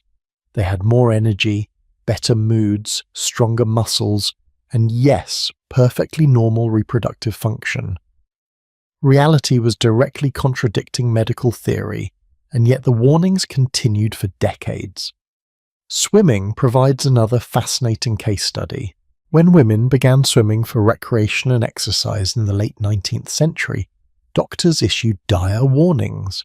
The physical exertion of swimming combined with the cold water was said to be a dangerous combination that could cause menstrual disorders, inflammation of the reproductive organs, and general nervous collapse. Women were advised to swim only in warm water, only for very brief periods, and only in a gentle, ladylike manner. Vigorous swimming strokes were considered too masculine and too dangerous. But here is what is really interesting. Working-class women had been swimming for centuries. Women who worked as fishwives, women who did laundry in rivers, women who worked in various water-related industries. They swam, they got wet, they engaged in physically demanding water work, and somehow their reproductive systems managed just fine. The concern about swimming was not about working women. It was about middle-class and upper-class women who might use swimming as a form of independent recreation, who might develop athletic bodies, who might experience the freedom and joy of moving powerfully through water. Dance presents yet another contradiction. Social dancing, the kind where a woman moved gracefully in a ballroom guided by a male partner, was considered perfectly acceptable. But more energetic forms of dance, or dance as exercise, were viewed with suspicion. Women were not supposed to move their bodies too vigorously, were not supposed to sweat, were not supposed to breathe hard. The ideal female body was supposed to be decorative, not functional, was supposed to look delicate, not demonstrate strength. Now, let us talk about the most absurd part of all this. The fact that these warnings completely ignored what women's bodies were actually capable of. Think about what women did in their daily lives. Even middle-class women who supposedly led lives of leisure. They managed households without modern appliances. They scrubbed floors on their hands and knees. They carried water from wells or pumps. They lifted heavy pots and pans. They carried children on their hips. They did hours and hours of physical labor every single day. And yet, when these same women wanted to play a game of tennis or go for a vigorous walk, suddenly their bodies were too fragile. The double standard becomes even more glaring when you consider working-class women. Women worked in factories, standing at machines for 12 or 14 hours a day. They worked in agricultural labor, planting and harvesting crops, lifting heavy loads. They worked as domestic servants, carrying coal, scrubbing, washing, ironing, climbing stairs dozens of times per day. They carried babies on their backs while they worked. And no doctor worried about their organs becoming displaced. No one prescribed rest cures for exhausted factory workers or farm labourers. The concern about female fragility was reserved for women who had the education, the economic status, and therefore the potential power to demand independence. There is a particularly telling medical opinion from Dr. W. H. Fenton, a Harley Street physician, that I mentioned briefly earlier but want to return to now. In 1896, Fenton estimated that 90% of diseases afflicting Victorian women were what he called functional ailments, begotten of ennui and lack of opportunity of some means of working off their superfluous muscular, nervous and organic energy. Let me translate that Victorian language for you. Fenton was saying that 90% of women's health problems were caused by boredom and by not having enough physical activity. Women were sick because they were confined, restricted, denied the chance to use their bodies fully. Fenton was not alone in this observation. A number of more progressive doctors, particularly toward the end of the Victorian era, began arguing that women actually needed more exercise, not less. They pointed out that women who engaged in regular physical activity had fewer health complaints, better digestion, better sleep, and better mental health. They noted that the idealized delicate woman, who never exerted herself and spent most of her time reclining on sofas, was actually more likely to be ill than a woman who walked regularly, played sports, or engaged in gardening and other physical activities. But these progressive voices were fighting against centuries of established belief. The idea that women were naturally weak and fragile was so deeply embedded in Victorian culture that evidence to the contrary was often dismissed or explained away. When a woman demonstrated physical strength or endurance, she was described as an exception, as unfeminine, as somehow not a real woman. The category of proper femininity was defined specifically to exclude physical capability. This created a self-fulfilling prophecy that is worth examining. If you tell women from childhood that their bodies are weak, if you restrict their movement, if you dress them in clothing that makes physical activity difficult, if you never allow them to develop their strength, then yes, they will be weak. If you confine women indoors, if you forbid them from running or jumping or playing, if you punish any display of physical capability as unfeminine, then yes, their muscles will remain undeveloped. And then you can point to their weakness as proof that women are naturally weak, never acknowledging that you created that weakness through systematic deprivation. Victorian girls were raised very differently from boys. Boys were encouraged to run, climb trees, play rough games, develop their physical strength. They were praised for being energetic and active. Girls, on the other hand, were told to sit still, to move gently, to avoid anything that would make them dirty or dishevelled. By adolescence, the difference in physical capability between boys and girls was pronounced, not because of any natural difference in potential, but because boys had been training their bodies for years, while girls had been trained to restrict theirs. And then there was the clothing. Victorian women's fashion was spectacularly unsuited for any kind of physical activity. We have mentioned corsets, but the full ensemble was even more restrictive. Multiple layers of heavy skirts, petticoats, tight sleeves, high collars, boots that laced up tightly. The weight alone was considerable. A fashionable woman might be carrying 15 or 20 pounds of clothing. Try running while carrying a 20-pound weight that is also restricting your breathing and limiting your range of motion. It is difficult. And then, when women moved awkwardly or struggled with physical tasks while wearing these clothes, it was taken as proof of their natural weakness, not as proof that their clothing was absurd. When women began demanding dress reform, when they started wearing bloomers for cycling, when they adopted more practical clothing for sports and outdoor activities, the backlash was fierce. We talked about this in the context of cycling, but it is worth emphasizing again.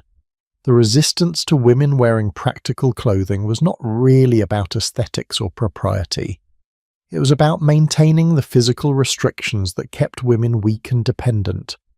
If women could move freely, if they could run and jump and play sports without their clothing hindering them, they would discover their own physical capability, and that discovery was dangerous. Let me tell you about a remarkable woman named Eleanora Randolph Sears. Born in 1881 to a wealthy Boston family, Sears became one of the most accomplished female athletes of her era. She played tennis at championship level. She was an expert equestrian. She played polo, squash, and golf. She walked, or rather hiked, extraordinary distances, once covering 47 miles in under 10 hours. She swam, she drove racing cars. She did everything that Victorian doctors had said would destroy a woman's health and femininity. And you know what happened? She lived to be 96 years old, remained active until late in life, and became a legend in American sports history. Her organs did not become displaced. Her reproductive system did not malfunction. She was healthy, strong, and extraordinarily capable. Sears was not alone.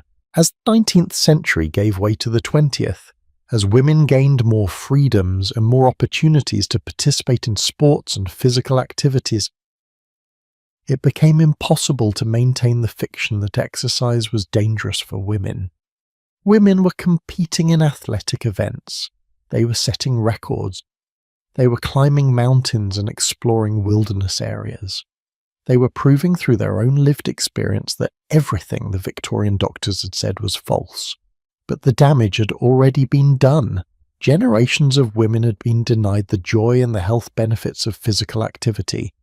They had been told their entire lives that their bodies were weak, that exertion was dangerous, that physical capability was unfeminine.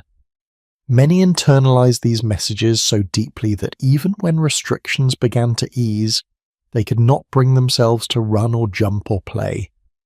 The psychological chains remained even after the physical ones were removed. And here is something that might resonate with you even today.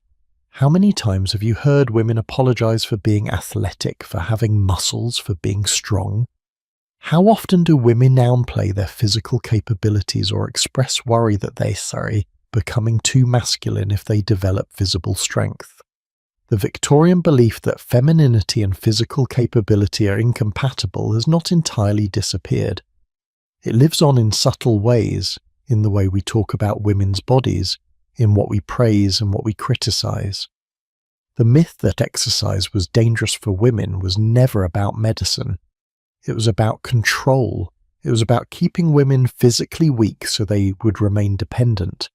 It was about restricting their movement so they would remain confined. It was about denying them the confidence and the joy that comes from discovering what your body can do. Because a woman who knows her own strength, who has felt the exhilaration of running fast or the satisfaction of muscles growing stronger, who has tested herself physically and found that she is capable, that woman is harder to control. That woman is more likely to demand other freedoms as well. So we've explored the wandering womb, the bicycle face panic, the dangers of reading, the rest cure, and now the warnings against physical exercise. And in every single case we have seen the same pattern. Victorian myths about female weakness were not based on medical observation or scientific evidence. They were based on the desire to limit women's freedom and maintain male control. The supposed medical concerns were a smokescreen for social engineering. But there is one more piece to this puzzle that we have not fully examined yet. We have talked about how doctors warned against various activities and how they prescribed harmful treatments, but we have not yet explored the most extreme and disturbing manifestation of these beliefs, the way that Victorian medicine literally cut into women's bodies, removing organs based on the theory that the female reproductive system was the root of all female problems. The story of how surgery became a cure for female independence is perhaps the darkest chapter in this entire saga. So stay with me, because what comes next is both horrifying and essential to understanding just how far Victorian medicine was willing to go to enforce its myths about female weakness. What if I told you that Victorian doctors remained almost completely silent about a garment that was crushing women's internal organs, breaking their ribs, restricting their breathing to the point of frequent fainting, and causing permanent deformities to their skeletons? But these same doctors were vocally opposed to women wearing comfortable trousers because trousers were not feminine. This is not hypothetical. This is exactly what happened. And the story of the corset contradiction reveals more about Victorian priorities than perhaps any other aspect of the myths about female weakness. Because the corset was not just accepted, it was mandated by social convention, praised by fashion, and defended even by medical authorities. Meanwhile, any attempt by women to wear practical, comfortable clothing was met with outrage, mockery, and dire warnings about the destruction of femininity itself. Let us start with the facts about what corsets actually did to women's bodies. A properly laced Victorian corset could reduce a woman's waist measurement by 4 to 7 inches. The ideal waist size promoted by fashion was 18 to 20 inches in circumference. To put that in perspective, that is smaller than most people's thighs. Achieving this required extreme compression of the torso, using boning, stiff strips of steel or whalebone, and tight lacing that made deep breathing nearly impossible. The medical consequences of corseting were well documented even during the Victorian era. Doctors who performed autopsies on women who had worn corsets their entire lives found livers that had been deformed by constant pressure, pushed down and grooved where the corset's bottom edge had pressed against them for decades. They found ribs that had been bent or broken and healed in misshapen positions. They found evidence of compressed lungs, displaced stomachs, and compromised circulation. Women who wore tight corsets experienced chronic digestive problems because their organs simply did not have room to function normally. They suffered from shortness of breath, not just during exertion but at rest. They fainted frequently, so frequently that fainting became associated with femininity itself, seen as a sign of delicacy rather than as a symptom of not being able to breathe properly. One medical study from the 1860s examined the ribs of women who had worn corsets since adolescence. The researchers found that the floating ribs, the lower ribs that are not attached to the sternum, had been pushed inward and downward by years of pressure. In some cases, these ribs had actually overlapped, creating a cage that was narrower at the bottom than nature intended. The women's internal organs were permanently compressed into a smaller space than they were designed to occupy. This was not a temporary effect that disappeared when the corset was removed. This was permanent skeletal deformation. And yet, despite all of this documented medical evidence, the mainstream medical establishment did not campaign against corsets. There were a few voices of dissent. Some progressive doctors did write articles and give lectures about the dangers of tight lacing. But they were a minority, and their warnings were largely ignored by the public and by their fellow physicians. Why? Because corsets served a social function that was considered more important than women's health. Corsets created the desired female silhouette. They enforced a certain way of moving, slowly, carefully, without sudden gestures. They made vigorous physical activity nearly impossible. In short, corsets kept women constrained, dependent, and decorative. And that was worth a few broken ribs. Now, compare this medical silence about corsets to the absolute uproar that occurred when women began wearing bloomers. Bloomers, as we discussed earlier in the context of cycling, were loose-fitting trousers gathered at the ankle, typically worn under a shorter skirt. They were practical, comfortable, and infinitely safer for activities like cycling than long skirts that could get caught in wheels and chains. They allowed women to move freely, to breathe deeply, to engage in physical activity without risking injury. By any reasonable medical standard, bloomers were vastly healthier than corsets, and yet bloomers were viciously attacked. Newspapers published scathing editorials calling them unwomanly, disgusting evidence of moral decay. Cartoons mocked women who wore bloomers, depicting them as mannish, ugly, ridiculous. Religious leaders condemned bloomers from the pulpit as a violation of biblical teachings about gender and modesty. And doctors, the same doctors who said almost nothing about the very real dangers of corsets, suddenly found their voices to warn about the supposed dangers of bloomers. What were these dangers? Well, according to critics, bloomers would make women too masculine. They would blur the sacred boundaries between the sexes. They would make women more aggressive, more independent, less suited to their natural role as wives and mothers. Notice that none of these concerns are actually medical. They are social anxieties dressed up in the language of health and propriety. The real fear was not that bloomers would harm women's bodies.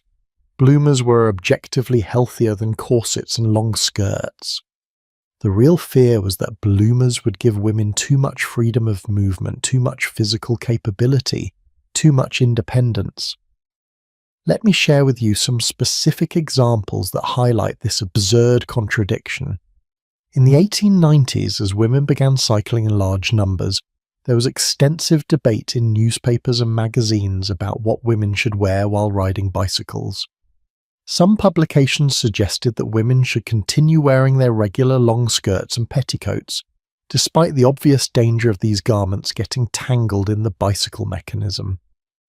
When women inevitably had accidents because their skirts caught in the chain or wheels, these accidents were used as evidence that women were not suited for cycling, not as evidence that the clothing was inappropriate. Other publications grudgingly acknowledged that some modification to women's clothing might be necessary for cycling, but they were adamant that bloomers were not the answer. Instead, they suggested elaborate compromises, divided skirts that looked like regular skirts from the front but were actually split in the back, or knee-length skirts worn over thick stockings. These garments were still restrictive, still heavy, still less practical than simple trousers, but they preserved the visual appearance of a skirt, and that was considered more important than actual functionality or safety. The controversy over bloomers was not limited to cycling. When women began playing tennis in the 1880s, there was similar debate about appropriate attire. Tennis requires quick movement, running, jumping, reaching overhead. Playing tennis in a corset and long skirt was difficult and uncomfortable. Yet when some women dared to wear shorter skirts, still well below the knee, or to loosen their corsets slightly, they were criticised in the press for being immodest. The criticism was not that they would injure themselves, though doctors had plenty to say about the supposed dangers of women playing tennis at all. The criticism was that they were making themselves unattractive, that they were displaying their bodies in an unfeminine way, that they were, in the words of one critic, making themselves into spectacles rather than ladies. Here is what is so revealing about all of this. The same society that demanded women wear garments that literally damaged their internal organs and broke their bones was horrified at the idea of women wearing comfortable, practical clothing. The same doctors who prescribed rest and inactivity for any sign of female ambition or independence were silent about a fashion that made physical activity nearly impossible. The same people who claimed to be concerned about women's delicate health were perfectly content with women fainting multiple times a day from lack of oxygen. Have you ever wondered what it felt like to wear a Victorian corset? Let me try to give you a sense of it.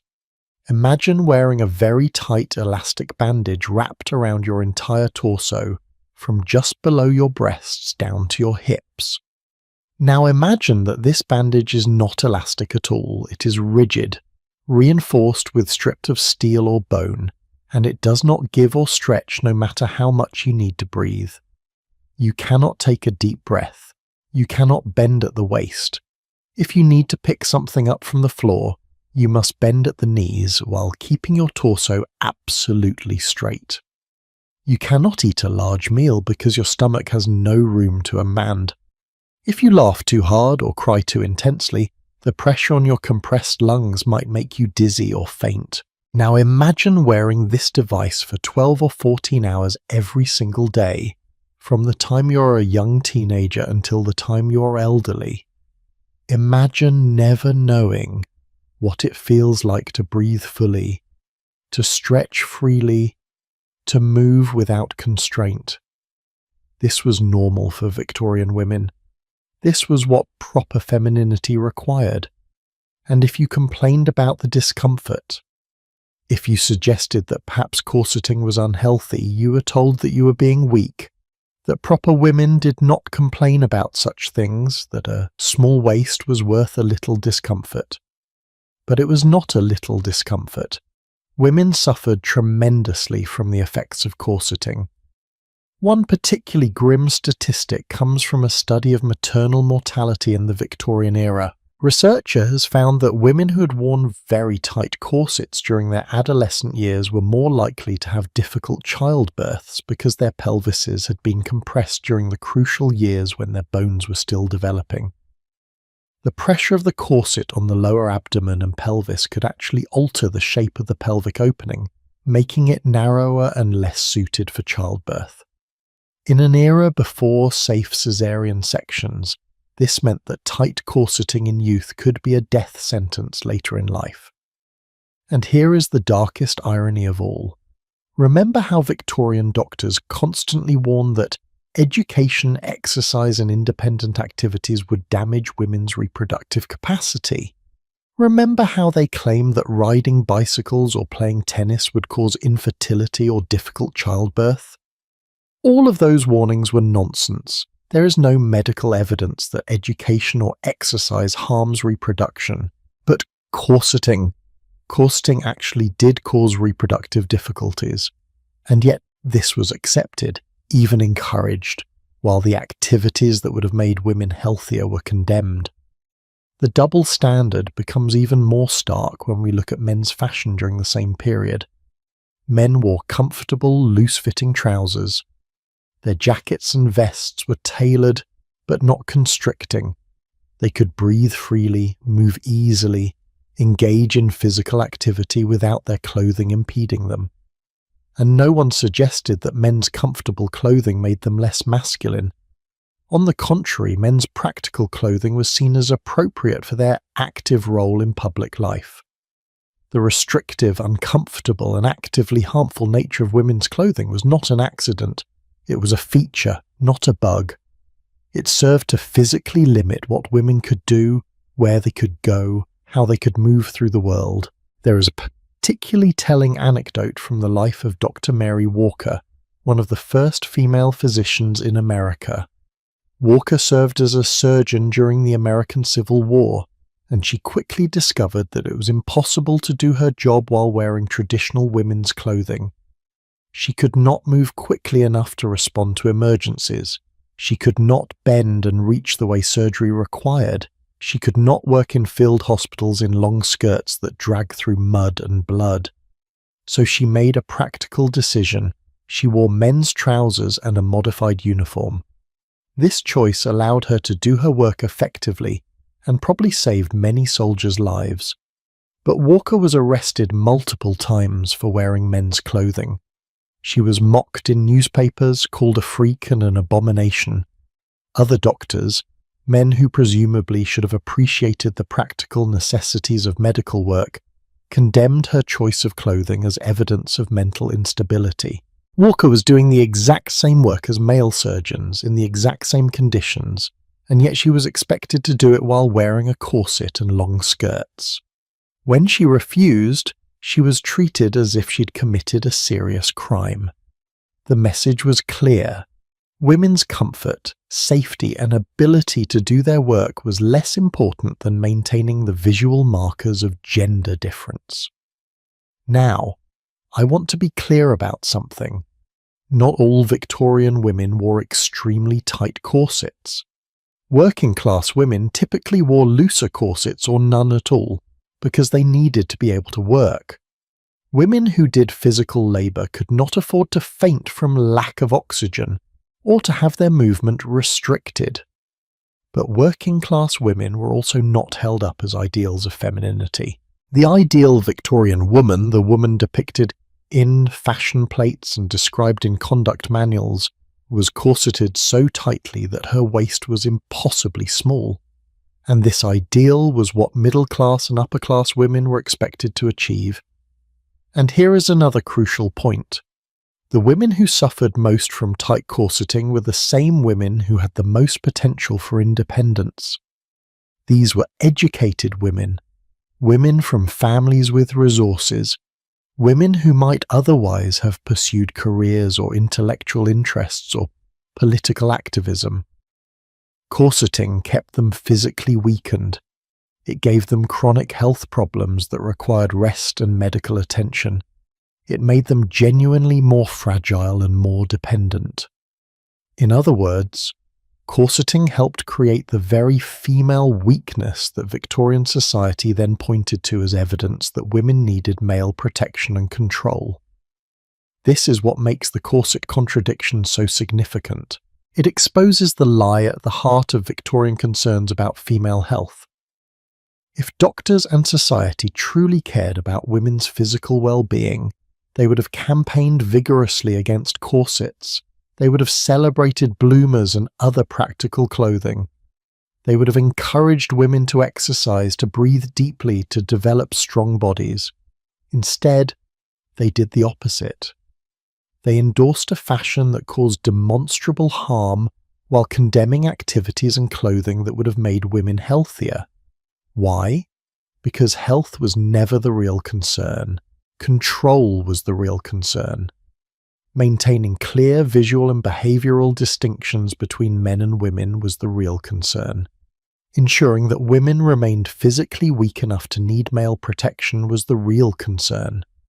The corset also functioned as a kind of training device for proper feminine behaviour.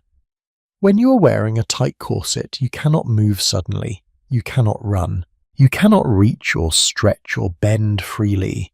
You must move slowly, carefully, deliberately. You must sit with perfect posture because slouching is painful when your torso is encased in rigid boning. You must take small, shallow breaths. You must eat small portions. All of these restrictions enforced a particular way of being in the world, restrained, controlled, decorative rather than functional. The corset literally shaped women into the passive, delicate creatures that Victorian ideology said they were naturally. And when women finally did begin to reject corsets, when dress reform movements gained traction in the late 19th and early 20th centuries, it was not because doctors led the way. It was because women themselves insisted on it. Women who had worn corsets all their lives and then tried going without them discovered something revolutionary. They discovered that they could breathe, that they could move, that their bodies felt stronger and more alive. They discovered that the discomfort they had been told was normal was actually not necessary at all. And they began to question what else they had been told about their bodies, their capabilities, their proper role in society. The corset contradiction shows us that Victorian myths about female weakness were not based on careful medical observation or genuine concern for women's health. If they had been, doctors would have focused on the real harm being done by fashion and would have supported women's efforts to dress more practically. Instead, they did the opposite, which tells us that the myths were always about something else, about control, about maintaining gender hierarchy, about keeping women literally and figuratively constricted. So far in our journey tonight, we have explored many different Victorian myths about female weakness. We have seen the wandering womb, the bicycle face panic, the dangers of novel reading, the cruelty of the rest cure, the warnings against exercise, and now the corset contradiction. And through all of these, we have seen the same pattern: supposed medical concern masking social control. But we have not yet talked about one of the most disturbing aspects of Victorian attitudes toward women's bodies, the way that medical procedures and treatments were used not just to control women's behaviour, but to directly punish and modify their bodies when they stepped too far out of line. The story we are about to explore involves surgery, power, and the most intimate violation of women's bodily autonomy. So take a breath, stay with me, because what comes next is both important and difficult to hear. We need to talk about one of the strangest, most uncomfortable, and yet most revealing aspects of Victorian medical treatment for women. It's a topic that sounds almost too bizarre to be true, and yet it is thoroughly documented in medical journals, patent records, and advertisements from the era. For decades, possibly even centuries, doctors treated female patients suffering from hysteria with a procedure that involved manual stimulation of the genitals until the woman reached what physicians called hysterical paroxysm. In modern terms, doctors were giving women orgasms as medical treatment.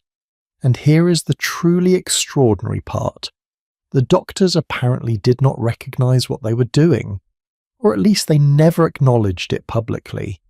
They genuinely seemed to believe they were inducing some kind of therapeutic convulsion, some release of pent-up nervous energy, rather than sexual pleasure. Now, before we go further, I want to acknowledge that this is a complex and somewhat controversial topic in medical history. Some historians argue that this practice was widespread and routine. Others suggest the evidence is less conclusive than popular accounts claim.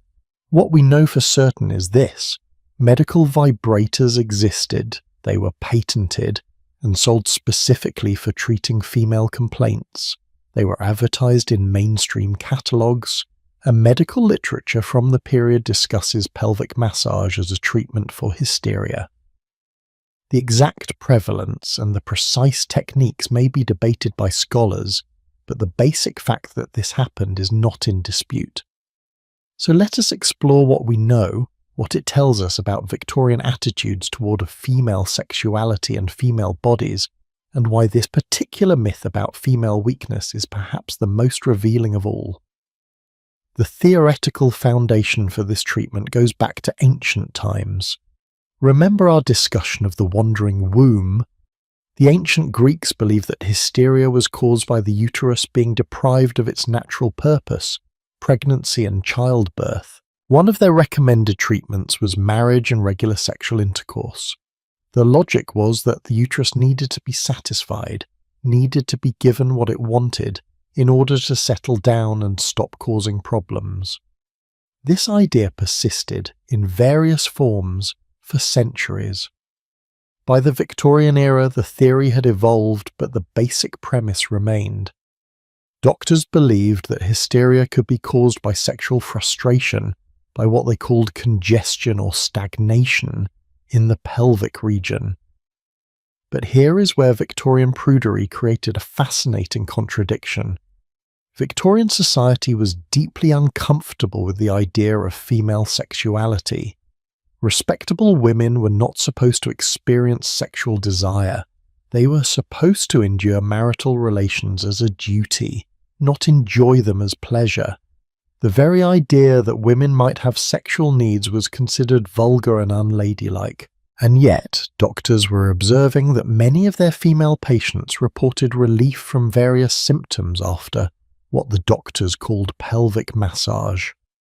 Women who had been complaining of anxiety, insomnia, irritability, and general malaise would emerge from these treatments feeling calmer, more relaxed, with improved mood and better sleep.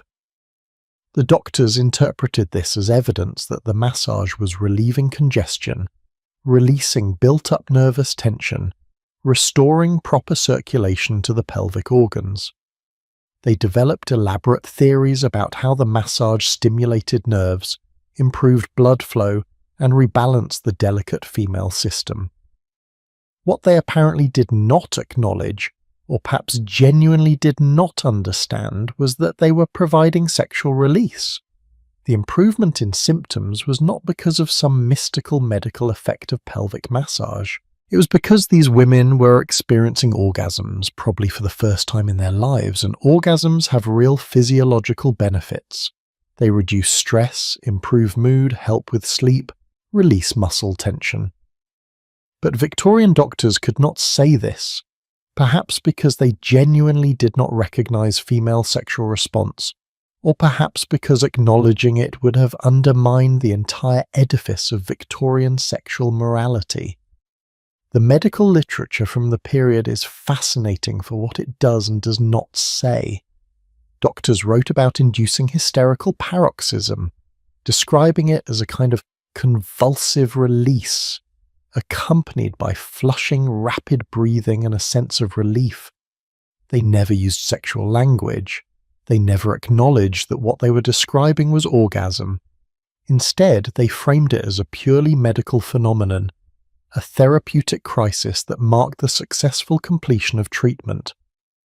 But here is what makes this even more interesting. Medical journals from the Victorian era contain complaints from doctors about how time-consuming and physically demanding this treatment was. Physicians wrote about their hands becoming tired and cramped from performing manual pelvic massage.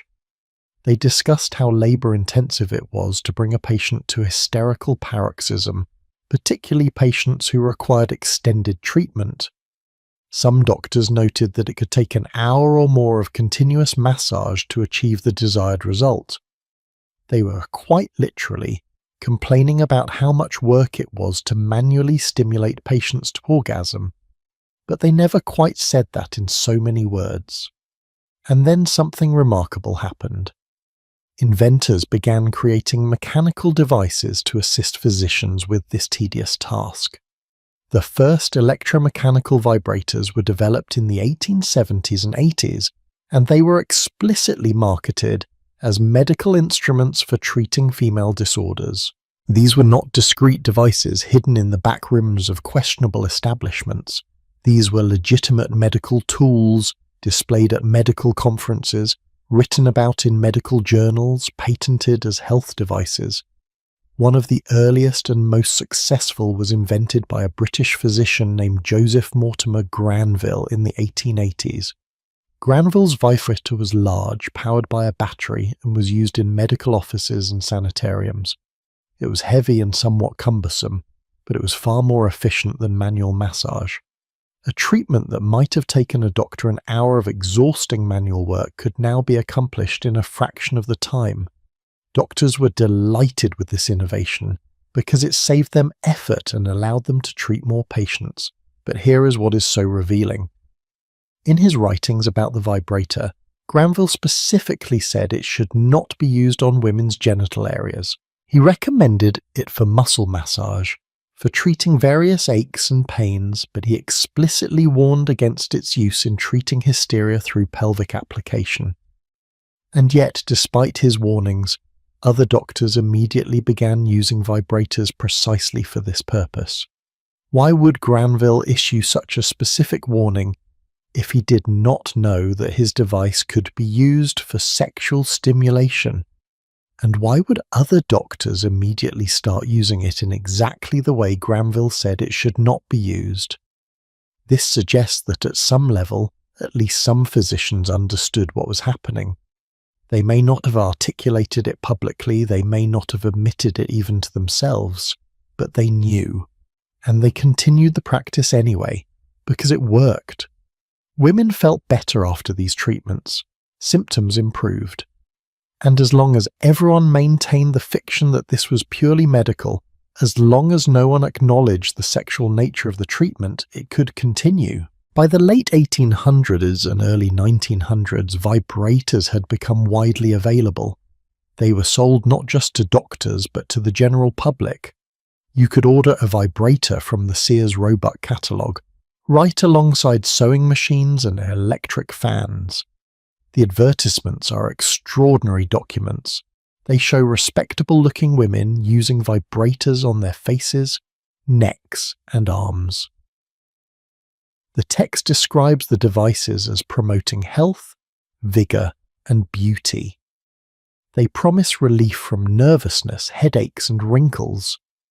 Some advertisements specifically target women, suggesting that every home should have a vibrator for the maintenance of female health and vitality.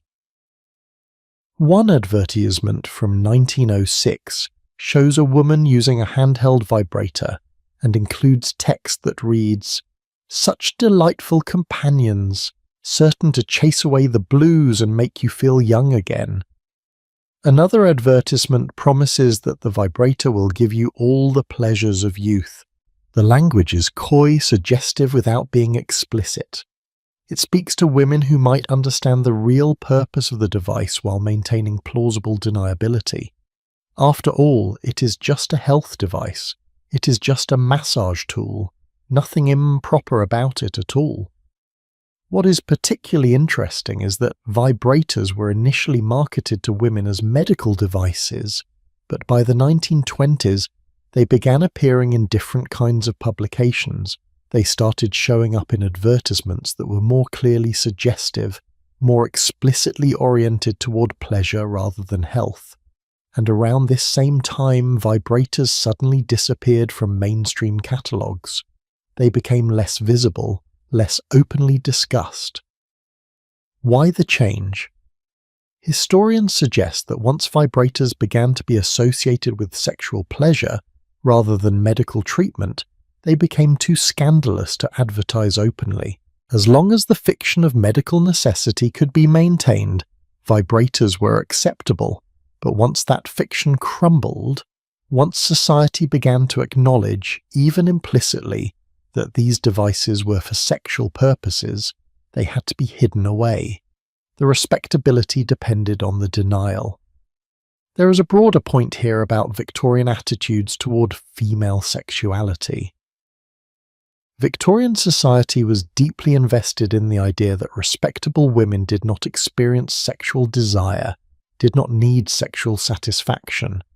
Women were supposed to be pure, passionless, motivated only by love for their husbands and desire for children. Any suggestion that women might have sexual needs of their own was considered evidence of moral degeneracy. Sexually passionate women were associated with prostitutes, with fallen women, with the lower classes. And yet at the same time, doctors were observing that women seemed to benefit from sexual release. They saw that married women who had satisfying sexual relationships with their husbands were generally healthier and happier than women who did not. But they could not acknowledge this openly. because doing so would contradict the foundational belief that respectable women were naturally passionless. So instead, they created this elaborate medical framework where sexual release could happen, but could not be named. It could be prescribed by a doctor, performed in a medical setting, described in clinical language, and thereby remain respectable. Think about how extraordinary this is. Victorian society was so committed to denying female sexuality that it created an entire medical specialty around providing women with orgasms while pretending that something else entirely was happening. Doctors could spend an hour manually stimulating a woman to climax, could observe her experiencing obvious sexual pleasure, could see the physical and emotional benefits that resulted, and could somehow maintain the belief that this had nothing to do with sex. That level of cognitive dissonance is remarkable. But let us think about this from the perspective of the women receiving these treatments. Imagine you are a Victorian woman suffering from what doctors call hysteria, which might actually be depression, anxiety, sexual frustration, or simply the crushing weight of living in a restrictive society that denies your intelligence, your ambitions, and your basic humanity. You go to a doctor and he performs this treatment. You experience something that your body recognizes as deeply pleasurable, something that brings genuine relief, something that makes you feel better than you have felt in months or years. But you have been taught your entire life that sexual pleasure is shameful, that respectable women do not feel such things. So you cannot name what happened, you cannot acknowledge it. You can only accept the doctor's explanation that this was a medical procedure, that the crisis you experienced was hysterical paroxysm, that it had nothing to do with sex. Some women probably understood perfectly well what was happening. Some undoubtedly did not. Victorian sexual education for women was virtually non-existent, and many women married without any understanding of sexual anatomy or function. But whether they understood or not, they were trapped in a system that denied them the language to speak about their own sexual experience. They could not say, "I have sexual needs that are not being met." They could not seek sexual satisfaction openly. Instead, they had to pathologize their needs as hysteria, had to seek relief through a medical procedure that pretended not to be sexual. This also raises questions about consent and bodily autonomy. Were these women fully informed about what the treatment entailed? Did they truly consent? Or were they simply obeying doctors' orders in an era when medical authority was absolute and patients, especially female patients, were not expected to question their physicians? We do not have good answers to these questions, but they are important to ask. The power dynamic between male doctor and female patient, combined with the lack of open discussion about what was actually happening, created a situation where genuine informed consent was probably impossible. There is also the question of what happened to women whose sexual needs were not being met in their marriages. Victorian marriage gave women no right to refuse sex with their husbands, but it also gave them no right to expect sexual satisfaction. A woman whose husband was selfish or incompetent in bed had no recourse. She could not seek pleasure elsewhere without destroying her reputation and losing everything. She could not even discuss the problem because respectable women were not supposed to care about such things. But she could go to a doctor and be diagnosed with hysteria. She could receive treatment that provided the sexual relief she was denied at home, and she could do this while maintaining her respectability, because it was medicine, not sex. In a dark, twisted way, the medical treatment of hysteria through pelvic massage was one of the few ways that Victorian women could access sexual pleasure outside of marriage, and one of the few ways they could acknowledge sexual needs without being labelled as immoral. But what a price they paid for it, having to pathologize their sexuality, having to accept a diagnosis of hysteria, having to frame their desire for pleasure as a medical problem requiring a doctor's intervention. The historian Rachel Maines, in her book The Technology of Orgasm, argues that this practice reveals the depths of Victorian society's commitment to denying female sexuality. She suggests that doctors genuinely did not recognize what they were doing, because to recognize it would have been to admit that respectable women experienced sexual desire, and that admission would have undermined fundamental Victorian beliefs about gender and sexuality. It was easier to invent a medical explanation, to create elaborate theories about pelvic congestion and nervous tension, than to acknowledge the simple truth that women have sexual needs. Not all historians agree with every aspect of Mains's argument. Some question whether the practice was as widespread as she suggests. Some point out that evidence is scattered and sometimes ambiguous. But what is not in dispute is that vibrators existed. They were marketed for treating female complaints. They were used by doctors and by women at home. And Victorian medical theory included concepts of pelvic massage and hysterical paroxysm. The exact details may be debated, but the basic phenomenon, the medicalization of female sexual release, clearly happened. What ended this practice? Gradually, as psychology developed and as understanding of human sexuality improved, the concept of hysteria as a disease fell out of favor. Sigmund Freud, for all his flaws and problematic theories, at least moved the conversation about female sexuality into the realm of psychology rather than pure physical medicine.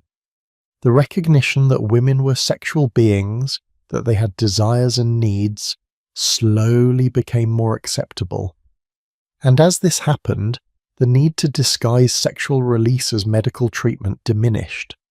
But the legacy remains. The Victorian denial of female sexuality, the insistence that women's needs and desires were either non-existent or pathological, has echoes that persist even today. Women are still often taught to be ashamed of their sexual desires, are still socialized to prioritize their partner's pleasure over their own, are still sometimes made to feel that acknowledging sexual needs is somehow unfeminine or inappropriate. The Victorian era is long over, but some of its attitudes have proven remarkably persistent. The story of hysterical paroxysm and medical vibrators is both absurd and sad. It is absurd that an entire society could engage in such spectacular denial, could create such elaborate fictions to avoid acknowledging a simple biological reality. But it is sad when you think about what this denial cost women. The shame and the secrecy, the inability to speak openly about their own bodies and experiences, the need to pathologize natural desires and seek medical treatment for what should have been a normal, healthy part of human life. And so we have now explored the wandering womb, bicycle face, the dangers of reading, the rest cure, the warnings against exercise, the corset contradiction, and the strange saga of hysterical paroxysm. Each of these myths tells us something about Victorian society's desperate need to control women, to keep them weak, to deny their capabilities and their needs. But there is another dimension to these myths that we have not fully explored: the connection between all of these supposed physical weaknesses and women's intellectual capacity. Because Victorian doctors did not just claim that women's bodies were weak, they claimed that women's minds were weak too, that education and intellectual work were dangerous for women, that attempting to develop their intelligence would damage their health and their femininity. So stay with me, because we are about to enter the realm of Victorian beliefs about women's brains, and the pseudo-scientific arguments that were used to justify denying women education and opportunity. In 1897, male students at Cambridge University gathered in Market Square to protest a proposal that would grant full university degrees to female graduates. The women had been allowed to attend lectures and take examinations for years, but they received only certificates, not actual degrees. Now, there was a proposal to change this, to give women the same credentials that men received. The male students were outraged. They created banners reading "No gowns for Girtonites" and "Varsity for men." They marched through the streets, and at the center of their protest, hung as an effigy, was a figure of a woman riding a bicycle. Think about that image for a moment. When these young men wanted to symbolize everything they feared about educated women, they chose a woman on a bicycle. Not a woman with a book, not a woman in academic robes, a woman on a bicycle. That symbol of independence and mobility and freedom that we talked about earlier. The message was clear. Educated women were not just threatening because of what they knew. They were threatening because education would give them ideas, would make them want other freedoms, would put them on a path toward independence that would take them far away from their proper domestic role. The protest was successful, by the way. Cambridge did not grant full degrees to women until 1921, but that protest, and the reasoning behind it, reveals something crucial about Victorian attitudes toward women's education. The objections were not really about whether women were intellectually capable of learning. The objections were about what would happen if women were educated. Where would they go? What would they do? What would they want? And most importantly, would they still be willing to accept the limited, confined role that Victorian society had prepared for them? Tonight, we need to explore the Victorian myth that education was dangerous for women, that intellectual work would damage their health, that attempting to develop their minds would somehow diminish their femininity and their capacity for motherhood. This myth was used to justify excluding women from universities, from professions, from any work that required sustained intellectual effort. And the arguments made in support of this exclusion were dressed up in scientific language, presented as medical fact, and used to deny generations of women the opportunity to develop their full intellectual potential. Let us start with the pseudoscientific foundation of this belief. In the 19th century, many scientists and doctors believed that the human body contained a fixed amount of energy, and that this energy could be directed toward different purposes, but the total amount remained constant. If you used a lot of energy for physical activity, you would have less available for digestion or reproduction. If you used a lot of energy for intellectual work, you would be draining energy away from other vital functions. This was called the conservation of energy theory, and it was applied with particular force to women. The argument went like this. Women's primary biological purpose was reproduction. Their bodies were designed first and foremost for bearing and nursing children. The reproductive system required a huge amount of energy. Think about the energy demands of pregnancy, childbirth, and lactation. Therefore, women simply did not have surplus energy available for sustained intellectual work. If a woman tried to engage in serious study, if she pursued higher education or attempted to work in fields requiring mental effort, she would be diverting energy away from her reproductive organs. The result would be damaged reproductive capacity, menstrual disorders, infertility, difficult childbirth, or complete reproductive failure. Dr. Edward Clarke, whom we mentioned earlier in the context of exercise, was one of the most influential voices promoting this theory. His 1873 book, Sex in Education, was enormously popular and widely cited. Clarke argued that adolescence was a particularly critical period. This was when girls' reproductive systems were developing, when their bodies were preparing for their future role as mothers. Any diversion of energy during this crucial time could cause permanent damage. And what was the worst possible diversion of energy? Education, intellectual work, sustained study. Clarke presented what he claimed were case studies of young women whose health had been ruined by education. One of his most frequently cited cases was a girl, he called her Miss D, who had attended a rigorous academic school and had tried to keep up with the same curriculum as the male students. According to Clarke, The mental exertion required to succeed academically had diverted energy away from her developing reproductive system. She had suffered menstrual irregularities, then ceased menstruating entirely. She had become thin and pale. Eventually, he claimed, she had become a permanent invalid, her capacity for motherhood destroyed by education. Now, there are so many problems with Clark's case studies that it is hard to know where to begin. He provided no real medical evidence. He made no attempt to rule out other possible causes for these girls' health problems. He never considered that perhaps stress, poor nutrition, lack of sleep, or the emotional toll of being a pioneer in a male-dominated field might be contributing factors. No, in his mind the cause was obvious. Education itself was the problem. The solution was equally obvious. Girls should not be educated at the same level as boys. But Clark went even further. He argued that even if a girl could somehow survive academic education without immediate health damage, the long-term effects would be devastating. Educated women, he claimed, made poor mothers. They were too intellectual, too independent, too focused on ideas, rather than on nurturing. They would neglect their children. They would fail to provide the warm, intuitive, instinctive care that motherhood required. Education would essentially masculinize women, making them less fit for their natural feminine role. This was not just Clark's opinion, it was mainstream Victorian medical thought. Medical journals published articles with titles like "Does Higher Education Unfit Women for Motherhood?" and "The Dangers of Mental Culture for Women."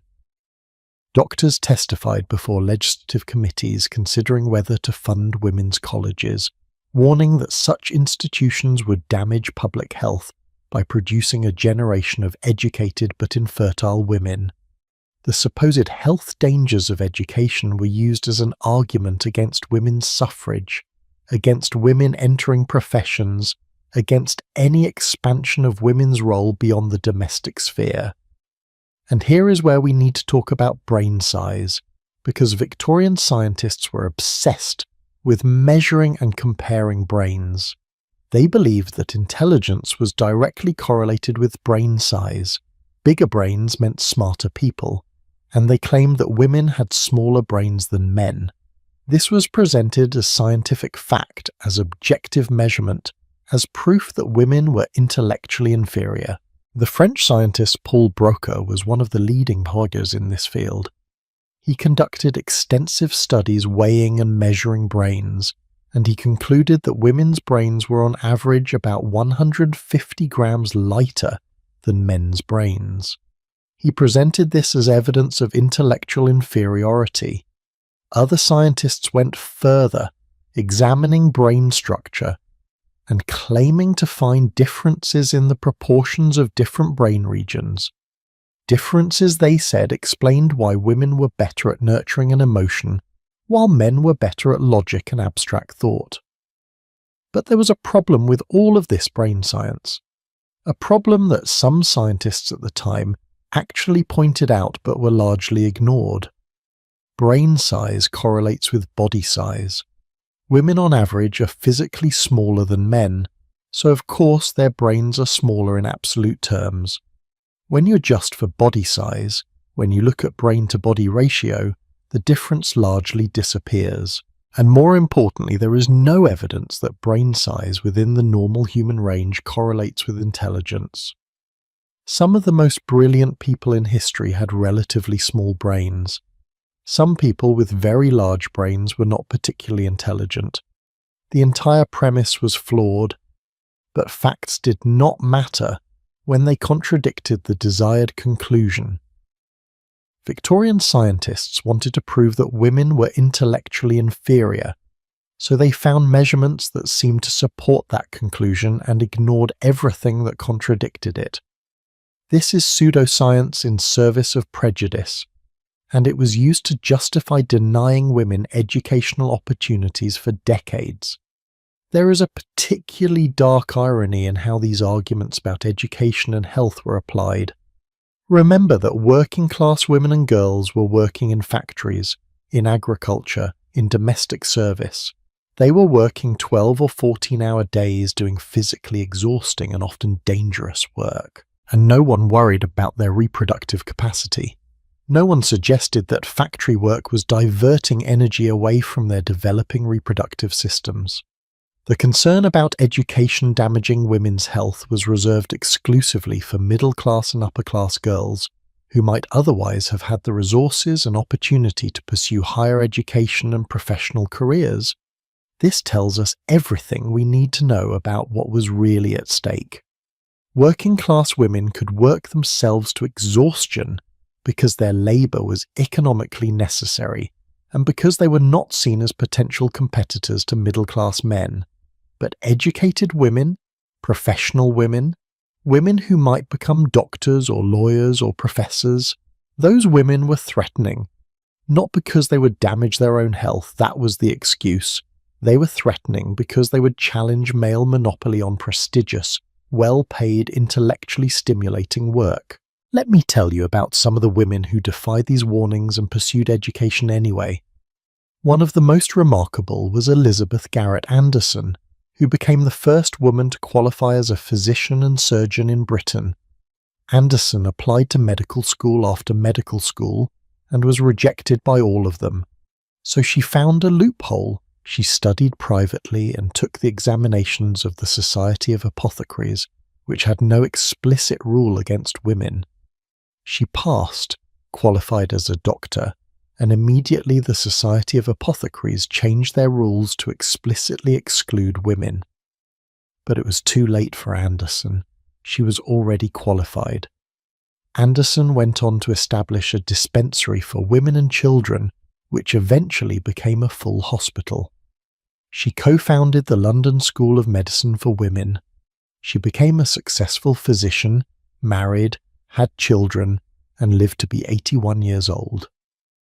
Her reproductive organs did not fail. Her brain did not explode from the strain of medical study. She demonstrated through her own life that everything the Victorian doctors had said about women and education was false. But Anderson's success did not change many minds. Critics said she was an exception, an extraordinary woman who could somehow handle what normal women could not. They said her success proved nothing about women in general. This is a pattern you see throughout history. When a woman succeeds despite obstacles, she is dismissed as an aberration, rather than as evidence that the obstacles were unjust. Another fascinating case is that of Emily Davies, who founded Girton College, the first residential college for women at Cambridge University. Davies fought for years to get women admitted to Cambridge lectures and examinations. She faced constant opposition from those who argued that higher education would damage women's health, that it would make them unmarriageable, that it would destroy their femininity. When Girton College finally opened in 1869, it was almost 3 miles from the main university campus, far enough that the female students would not contaminate the male academic environment. The women at Girton were pioneers, and they faced tremendous pressure. They had to prove that women could handle the same rigorous academic work as men without collapsing from exhaustion or becoming hysterical. They had to be better than good. They had to be exceptional, because any failure would be used as evidence that all women were unfit for higher education. And they succeeded. The women at Girton performed as well as or better than the male students. They won prizes and honours. They demonstrated beyond any doubt that women were intellectually capable of university-level work. And yet, even after decades of women students proving their intellectual capacity, Cambridge still refused to grant them degrees. Why? Because the objection was never really about capability. It was about what granting women degrees would mean. It would mean acknowledging women as intellectual equals, as potential colleagues and competitors, as people with the right to pursue careers and ambitions beyond the domestic sphere. That was the real threat. And it was a threat that Cambridge was not willing to accept until 1921. Let us talk about brain fever. that mysterious Victorian ailment that appeared so frequently in literature and medical case notes. Brain fever was supposedly caused by intense mental or emotional stress. Symptoms included high fever, delirium, headache, and sometimes seizures or coma, and it appeared with particular frequency in stories about educated women or women who had experienced intense intellectual or emotional strain. In Charlotte Bronte's Jane Eyre, characters suffer from brain fever after traumatic events. In other Victorian novels, brain fever strikes students who have been studying too hard, women who have been reading too intensely, people who have received shocking news. It was treated as a real disease by Victorian doctors. They believed that the brain could become inflamed from overuse, that thinking too hard could literally heat up the brain and cause fever. Modern doctors looking back at Victorian case descriptions of brain fever have tried to figure out what these patients actually had. Some cases probably were meningitis or encephalitis, real infections of the brain or its surrounding membranes. Others might have been severe influenza or typhoid fever. Still others might have been psychosomatic responses to extreme stress. But the important thing is not what brain fever really was. The important thing is what Victorians believed it was. Proof that the brain was fragile, that it could be damaged by overuse, and that women's brains were particularly susceptible to this damage. The belief in brain fever reinforced the idea that education was dangerous for women. If reading too many novels could give you brain fever, imagine what studying mathematics or Latin or philosophy might do. Women who wanted to pursue serious education were taking their lives in their hands. Better to protect their delicate brains by keeping their minds occupied with light, pleasant, unchallenging activities. But here is what is so revealing about the brain fever diagnosis. Men could study intensely, could pursue demanding careers, could engage in deep intellectual work, and while they might occasionally suffer from brain fever, it was much less common and much less emphasized in medical literature. The concern about overworking the brain was disproportionately applied to women. This was not about protecting people from genuine medical danger. This was about creating a medical justification for intellectual limitation. There is a particularly telling exchange that took place at Cambridge during the debates about granting degrees to women. A male professor argued that women's success in examinations did not prove they were fit for degrees, because women achieved their results through rote memorization rather than true understanding. Women, he claimed, could memorize facts and regurgitate them on examinations, but they could not engage in original thought or creative intellectual work. Therefore, their examination success was meaningless. The response from the women's advocates was swift and devastating. They pointed out that the examinations at Cambridge tested exactly the same skills for men and women. If women were succeeding through mere memorization, then the examinations must not be testing true understanding, in which case the male degrees were equally meaningless. Alternatively, if the examinations did test understanding, then women's success proved they possessed that understanding. You cannot have it both ways. Either the examinations are valid measures of intellectual capability, in which case women's success proves their capability, or the examinations are invalid, in which case no one should be receiving degrees based on them. The professor had no good answer to this logic, because of course the real objection had nothing to do with memorization versus understanding. The real objection was that acknowledging women's intellectual equality would require sharing power, sharing opportunities, accepting women as colleagues rather than as inferiors. Do you know what finally started to change these attitudes? World War I. When millions of men went off to war, women had to step into roles that had previously been closed to them. They worked as doctors and nurses in field hospitals. They worked in laboratories and research facilities. They worked in government offices handling classified information. They worked in factories producing munitions and weapons, and they proved beyond any shadow of doubt that they were capable of handling complex, demanding intellectual work. Their brains did not explode, their reproductive systems did not fail. They performed admirably in roles that Victorian doctors had said were impossible for women. After the war, it became much harder to justify excluding women from universities and professions. Too many people had seen too much evidence of women's capability. But even then, the change was slow. Even then, women faced discrimination and doubt and the lingering belief that they were somehow less capable than men. The Victorian myths about female intellectual weakness did not disappear overnight. They faded gradually, reluctantly, leaving echoes that persist even today. Think about how often we still hear variations on these themes. Women are told they cannot be both brilliant and likable. They are told that ambition is unfeminine. They are cautioned against seeming too intelligent or too competent, because it might threaten men. They are asked if they can really handle both a demanding career and motherhood, a question rarely posed to men. The Victorian belief that women must choose between intellectual development and feminine fulfillment, between career and family, between being smart and being acceptable, that belief has evolved but has not entirely died. The myth that education was dangerous for women was never about medicine. It was about maintaining barriers. It was about preserving male advantage in education, in professions, in intellectual life. It was about ensuring that women remained dependent, that they lacked the credentials and the training that would allow them to support themselves and make independent choices.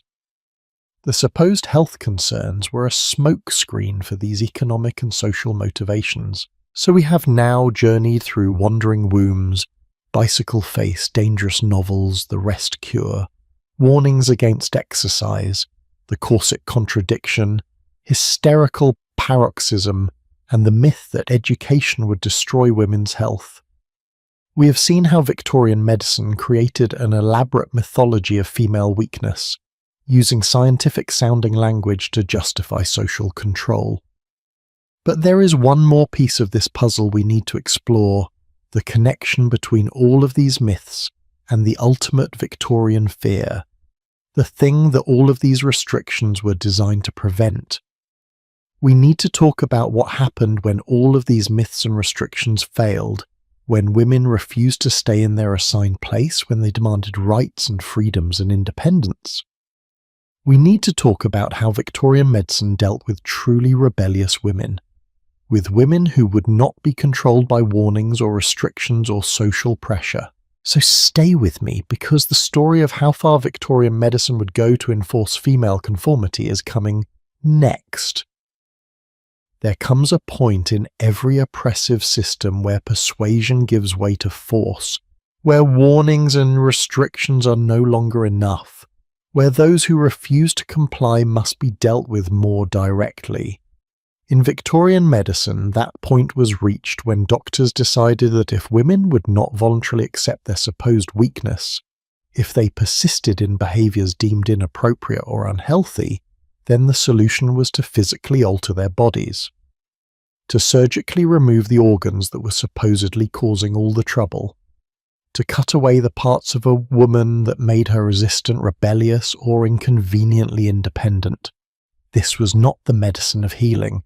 This was the medicine of control, and it was performed on thousands of women, often without their full understanding or genuine consent, in the name of curing mental illness that was frequently nothing more than nonconformity. We touched on this briefly when discussing Dr. Richard Morris Buck and his work at the London Asylum in Ontario, Canada. But tonight we need to look more deeply at the gynecological theory of insanity, at how it was justified, how it was practiced, and what it reveals about the ultimate extremes of Victorian beliefs about female weakness. Because this is where all the myths we have been discussing converge: the wandering womb, the belief that reproductive organs controlled women's entire beings, the conviction that female disorders were fundamentally different from male disorders. All of these ideas came together to create a medical practice that treated women's reproductive organs as the root of all their problems and removal of these organs as the cure for everything from depression to disobedience. The theory went something like this. Victorian doctors believed that the female reproductive system was not just one system among many in the body. They believed it was the central controlling system that influenced everything else: mood, behavior, mental state, physical health, personality. The uterus and ovaries were seen as exerting a kind of tyrannical control over the entire female organism. When these organs were functioning properly, which meant producing babies at regular intervals, a woman would be healthy, happy, docile, and content in her proper feminine role. But when these organs were dysfunctional, or when they were not being used for their intended purpose, they would send out corrupting influences throughout the body, causing both physical and mental illness. This was not a fringe theory held by a few eccentric doctors. This was mainstream Victorian gynecology. Medical textbooks stated it as fact. Leading physicians built their reputations on it, and it led directly to what can only be described as surgical mutilation performed in the name of mental health treatment. Dr. Robert Batty, an American surgeon working in the late 1800s, developed a procedure he called normal ovariotomy, the removal of healthy ovaries as a treatment for various conditions. Batty did not remove ovaries because they were diseased.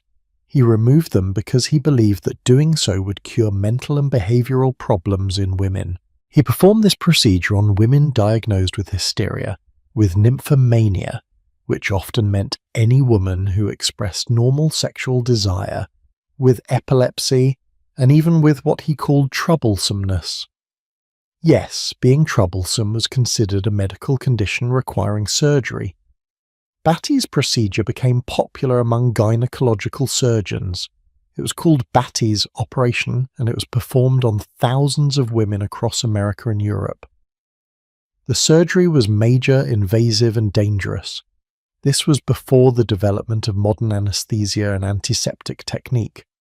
Infection rates were high. Many women died from the surgery itself or from post-surgical complications.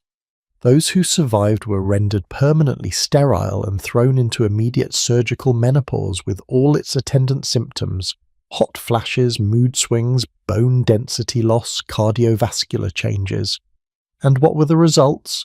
Did removing healthy ovaries cure mental illness? Of course not. Some women seemed to improve temporarily, probably due to the placebo effect or simply because they were too physically weak after major surgery to continue the behaviors that had gotten them diagnosed as insane in the first place. But most experienced no mental health benefit whatsoever.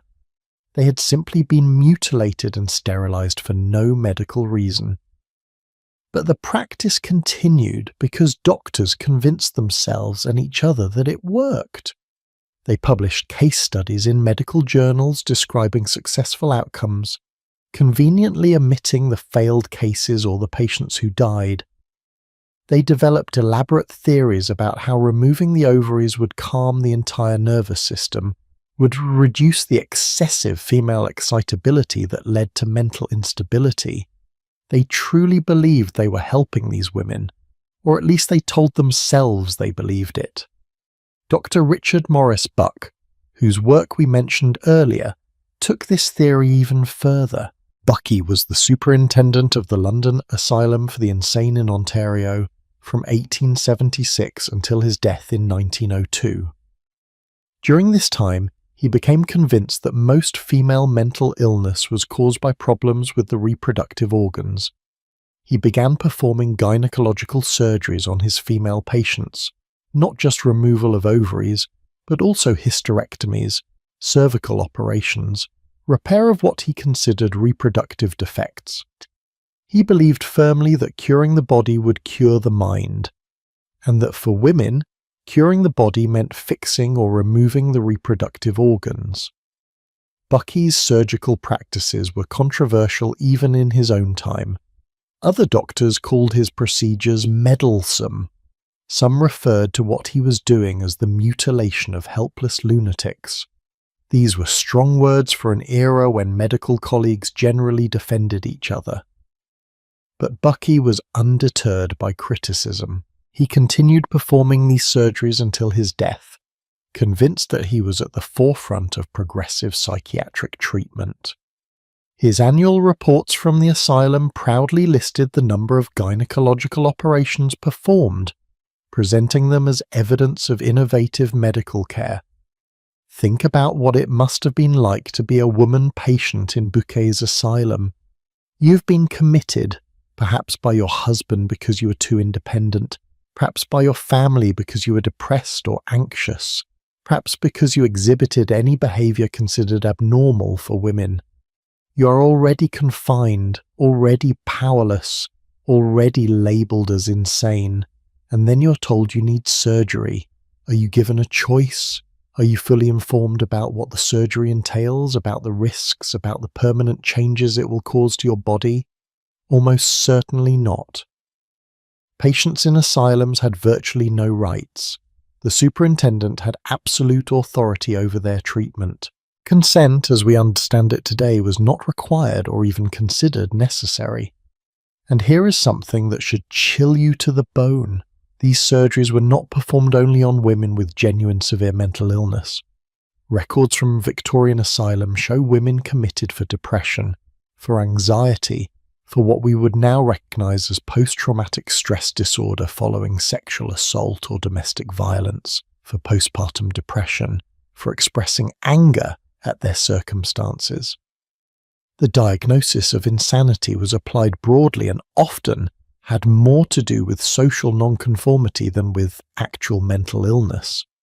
And these women, depressed, traumatized, angry but not insane, were subjected to surgical removal of their reproductive organs as treatment. There is a particularly harrowing aspect to all of this that we need to acknowledge. Many of these women were committed to asylums not because they were a danger to themselves or others, but because they were inconvenient. Victorian law gave husbands enormous power over their wives. A man could have his wife committed to an asylum relatively easily, and once she was committed, she had almost no ability to challenge the commitment or to secure her release. Asylums were used as dumping grounds for women who had become burdensome, women who inherited money and wanted to control it themselves, women who discovered their husband's infidelity and made a scene, women who drank too much or spent too much or talked too much or simply failed to be sufficiently grateful and docile. Once a woman was in an asylum, the superintendent had complete control over her. He could diagnose her as he wished. He could prescribe any treatment he deemed appropriate. He could perform surgery without external oversight. This created a system ripe for abuse, and abuse happened. We have records of women who are perfectly sane being subjected to gynecological surgery because the superintendent believed it would make them more manageable, more passive, more willing to accept whatever fate their families had planned for them. Let me tell you about a case that illustrates this perfectly. In the late 1880s, a woman, I will call her Mrs. S as historical records protect her identity, was committed to an asylum by her husband. Her offence? She had inherited a substantial sum of money from a relative and wanted to invest it herself rather than turn it over to her husband's control. She argued with him about this. She consulted with a lawyer about her options. She was, in the language of the time, being difficult and unwomanly. Her husband had her examined by a physician who declared her hysterical and emotionally unstable. She was committed to an asylum.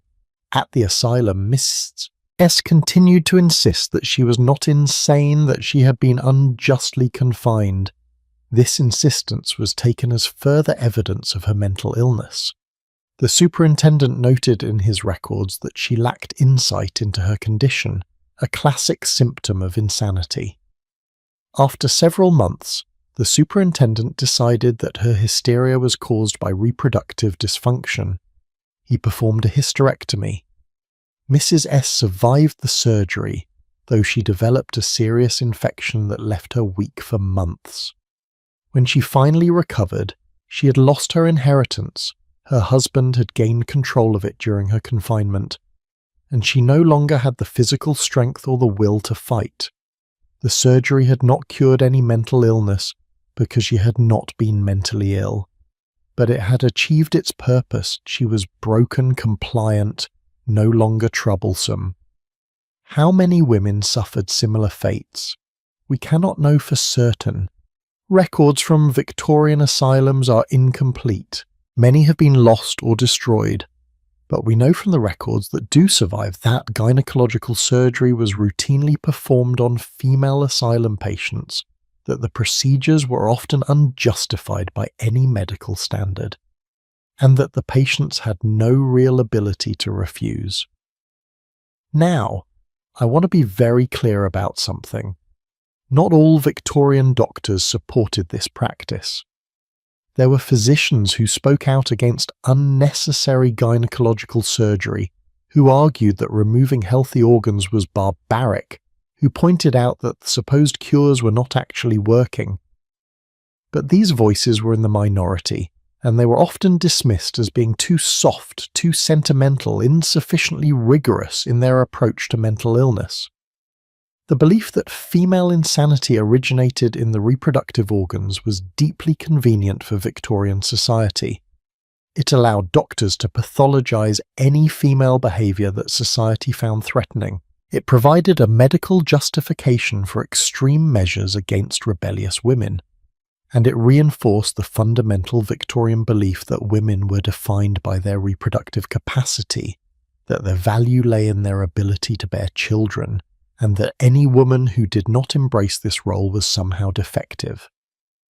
There is another dimension to this that we need to discuss, though it is uncomfortable.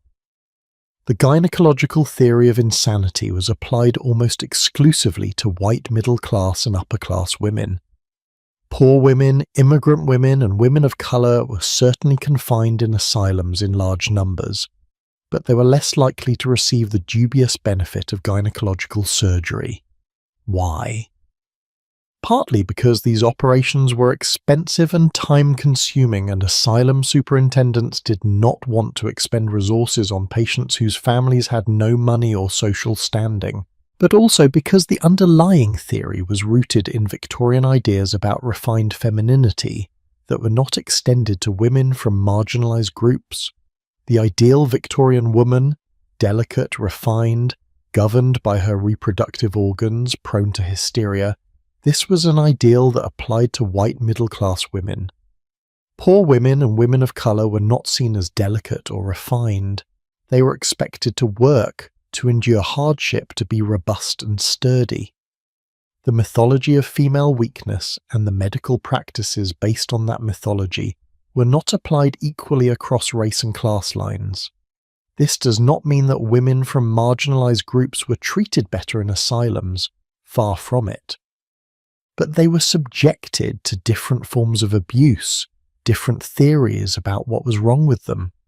The gynecological theory of insanity began to decline in the early 20th century as psychiatry developed more sophisticated understanding of mental illness. Sigmund Freud and others moved the focus away from the uterus and toward the mind.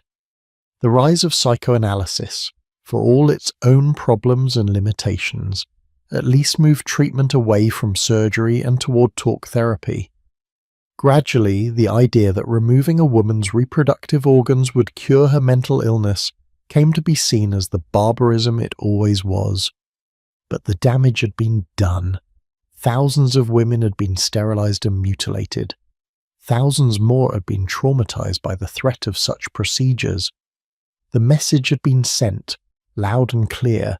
Women who did not conform, who did not accept their assigned role, who were too independent or too ambitious or too angry, could be physically altered to make them more compliant. Your body was not your own. Your reproductive capacity could be taken away as punishment for being the wrong kind of woman. And there is a legacy that persists even today. Women still struggle to have their reproductive choices respected. Women who want to be sterilized but have not yet had children are often refused by doctors who believe they will change their minds. Women are often not fully informed about the long-term effects of gynecological procedures. The idea that reproductive organs somehow define female identity, that women without functioning uteruses or ovaries are somehow less than whole, still lurks in medical attitudes and in broader culture. The Victorian practice of using gynecological surgery to control women's behaviour was an extreme manifestation of beliefs about female weakness that permeated the entire society. It shows us how far these beliefs could go, how dangerous they could become when given the authority of medicine and the power of institutional control. It reminds us that the myths about female weakness were never harmless, were never just about misguided concern for women's health. They were about power, about control, about ensuring that women remained subordinate. So we have now explored 9 different Victorian myths about female weakness. The wandering womb, bicycle face, dangerous novels, the rest cure, warnings against exercise, the corset contradiction, hysterical paroxysm, the dangers of education, and the gynecological theory of insanity. Each one reveals a different facet of how Victorian society worked to keep women controlled and confined, but we have not yet fully explored the intersection of all these myths with one of the most powerful forces shaping Victorian womanhood, the doctrine of separate spheres, the belief that women and men inhabited fundamentally different social worlds, and that any woman who crossed the boundary between these worlds was not just transgressing social norms, but violating natural law. So stay with me, because we need to understand how all these myths about physical and mental weakness were used to justify an entire social system built on female subordination. Every system of oppression needs its cautionary tales, its examples of what happens when you break the rules, its stark warnings about the fate that awaits those who step out of line. In Victorian society, that cautionary tale was the fallen woman, a category so broad and so damning that it could encompass everything from a woman who had been raped to a woman who laughed too loudly in public. The fallen woman existed as a counterpoint to the true woman, as proof of what happened when female weakness was not properly controlled and protected. And the medical and social treatment of fallen women reveals perhaps the most profound double standard in all of Victorian culture: the simultaneous acknowledgement and denial of female sexuality, the creation of entire classes of women who were sacrificed to preserve the purity of others. Tonight we need to examine how the myths about female weakness intersected with Victorian ideas about female virtue, how the same society that claimed women were too delicate for exercise or education simultaneously created systems that exploited and destroyed women who failed to maintain impossible standards of purity. Because the story of the fallen woman shows us that Victorian concern for female welfare was never universal, it applied only to women who remained within very narrow boundaries of acceptable behaviour.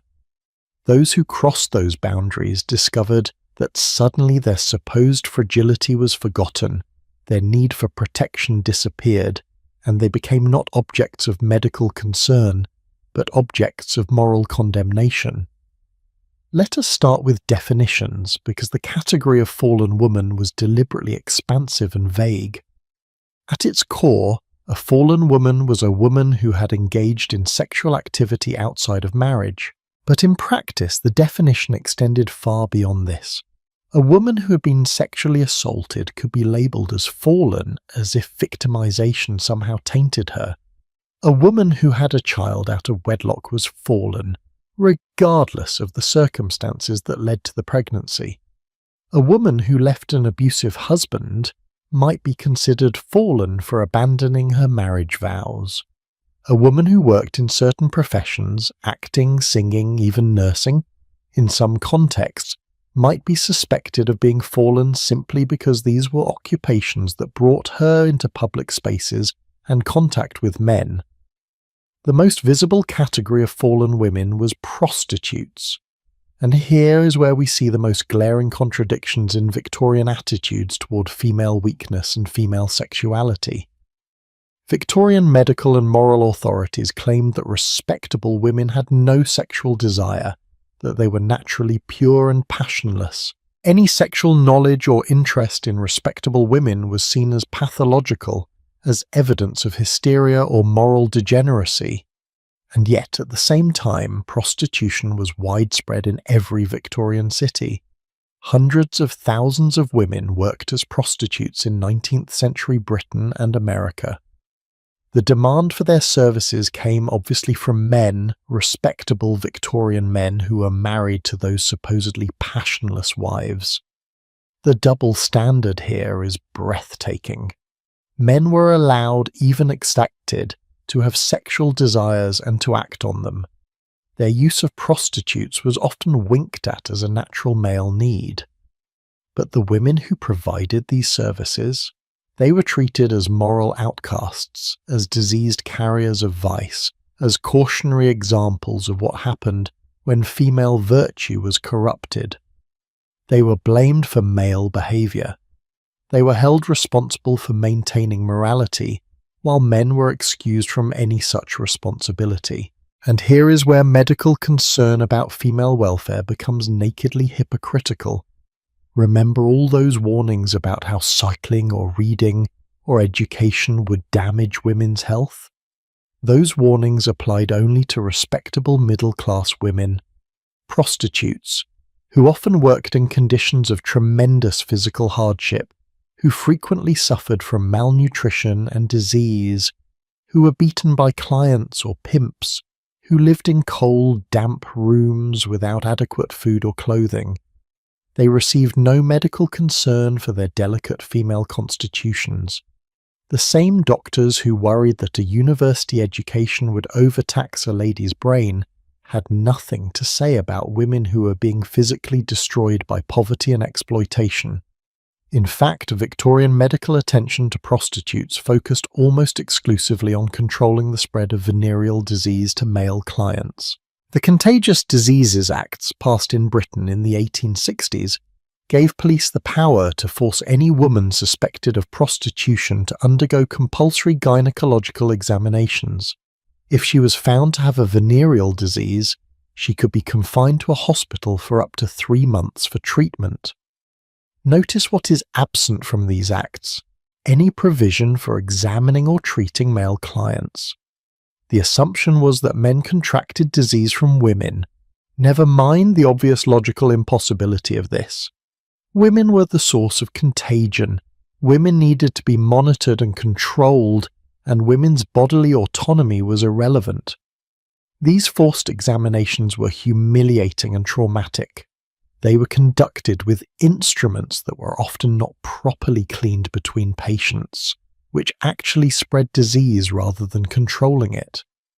And the definition of suspected prostitute was so broad that any working-class woman walking alone could be seized and subjected to examination. If she resisted, she could be imprisoned. The acts essentially criminalized being a woman in public without male protection. Feminist reformers at the time, Josephine Butler most prominently among them, campaigned vigorously against the Contagious Diseases Acts. Butler pointed out the glaring double standard, the fact that men who used prostitutes faced no consequences, while the women they paid were persecuted. She argued that the acts violated women's basic rights to bodily autonomy. She organized protests and petition drives, and eventually, after years of activism, the acts were repealed in 1886. But the attitudes that created them, the belief that women's bodies were public property when those women stepped outside respectable boundaries, the assumption that female sexuality was inherently dangerous and needed to be controlled, those attitudes persisted. The concept of the fallen woman created a bizarre taxonomy of female worth. At the top were married women of good character who remained within the domestic sphere. These women were protected, their delicate constitutions carefully guarded, their supposed weaknesses accommodated. Just below them were unmarried women of good character who might eventually marry. They too were protected, though watched more carefully for any sign of moral lapse. And then there was a cliff, a sharp drop into the category of fallen. Once a woman was labelled as fallen, all the concern for female fragility evaporated. She was no longer too delicate for hard work or harsh conditions. She was no longer in need of male protection. Instead, she became a threat, a source of contagion, both physical and moral, someone to be controlled or removed from respectable society. Asylums played a crucial role in this system. Many Victorian asylums had special wards or even separate institutions dedicated to reforming fallen women. These were often called Magdalene asylums or reformatories named after Mary Magdalene, the biblical figure who was often conflated with prostitution despite no scriptural evidence of this. Women in these institutions were subjected to harsh regimes of work and prayer designed to break their will and remake them as obedient servants. They scrubbed floors, did laundry, maintained silence for hours at a time. They were told repeatedly that they were sinful, that they had brought shame upon themselves and their families, that their only hope of redemption was absolute submission and repentance. Many women in these institutions had not even been prostitutes. Some were pregnant and unmarried, often victims of rape or seduction who had been abandoned by the men responsible. Some had simply been accused of sexual impropriety, perhaps on no more evidence than being seen talking to a man unchaperoned. Some were there because their families found them inconvenient and used the label of fallen woman as an excuse to lock them away. Records from these institutions show that women were committed for offences as minor as being too friendly, laughing in public, or dressing in a manner considered provocative. And once committed to a Magdalene asylum, women found it extremely difficult to leave.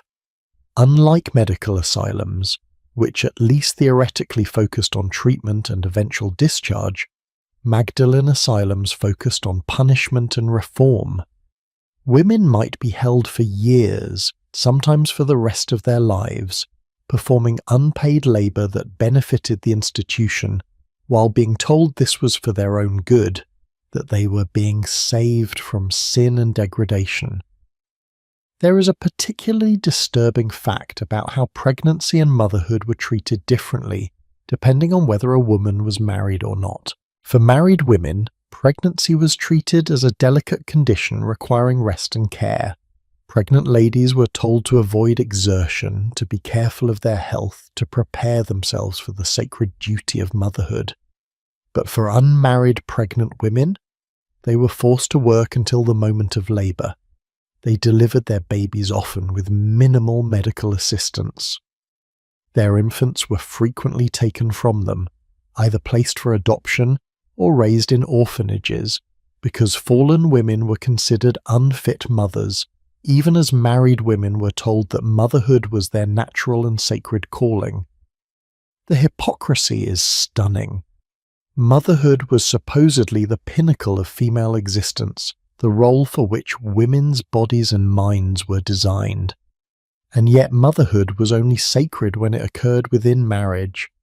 A mother without a husband was not fulfilling her natural destiny, she was corrupting it. The same biological process that made a married woman a figure of sentimental reverence made an unmarried woman an object of shame and punishment. Let me tell you about a phenomenon that historians have documented extensively, the social script of seduction and abandonment that destroyed countless women's lives. The pattern went like this. A young woman, often a domestic servant, would be seduced by a man, sometimes her employer or her employer's son, sometimes a man who promised marriage, sometimes a man who simply took advantage of her vulnerability and lack of protection. She would become pregnant. The man would deny responsibility or simply disappear. The woman would be dismissed from her employment, cast out by her family, with no means of support and a baby on the way. What options did she have? She could try to find work, but pregnancy made this nearly impossible, and once the baby was born, few employers would hire a woman with an illegitimate child. She could try to place the baby in a foundling hospital, but many of these institutions had waiting lists or refused to take babies born to unmarried women. She could abandon the baby, but this was both illegal and morally unbearable for most women. Or she could turn to prostitution, because it might be the only way to feed herself and her child. And once she did, she became proof of the Victorian narrative about fallen women, that sexual transgression led inexorably to moral degradation and life on the streets. But notice what is erased from this narrative. The man's responsibility disappears entirely. He faced no social consequences. He was not labelled as fallen. He could go on to marry a respectable woman, father legitimate children, be welcomed in good society. The entire weight of moral judgment fell on the woman. Victorian law and society created a system where men had all the power and none of the consequences, while women had all the consequences and none of the power. There is a linguistic detail that reveals Victorian attitudes perfectly. The term fallen woman has no male equivalent. A man who had sex outside marriage was not a fallen man. He was sowing wild oats, or being a bit of a rake, or simply doing what men do. The vocabulary itself encoded the double standard. Women who engaged in non-marital sex fell, implying a descent from a higher state of purity. Men who did the same were just being men, no fall involved. This linguistic asymmetry extended to medical terminology as well.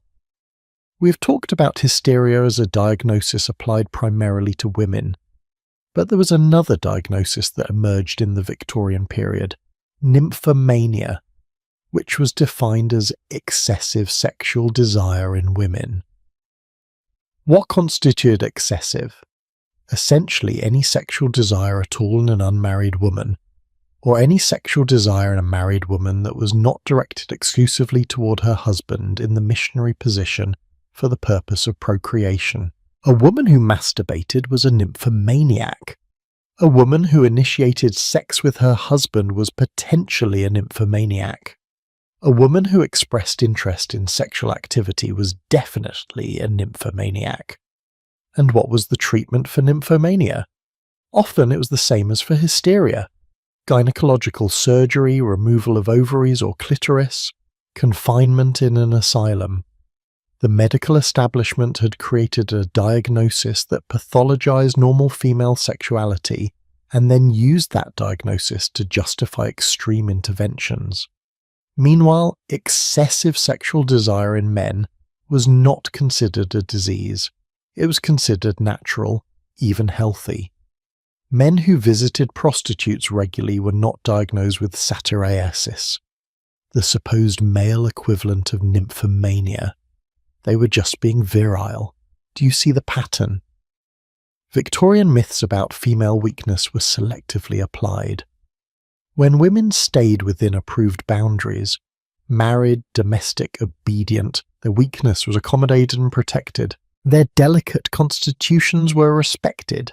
Their supposed fragility was used to excuse them from education and work and independence, but also to justify protecting them from harsh realities. But when women stepped outside these boundaries, suddenly their weakness was forgotten. Fallen women were not too delicate for hard labour or harsh treatment. Prostitutes were not too fragile for forced gynecological examinations. Unmarried mothers were not too weak for punishment. This reveals the central lie at the heart of all these myths. The weakness was not real. The delicacy was not an inherent female characteristic. It was a social performance required of women who wanted to maintain respectability. And the moment a woman failed to maintain that performance, she discovered that all the supposed concern for her welfare disappeared.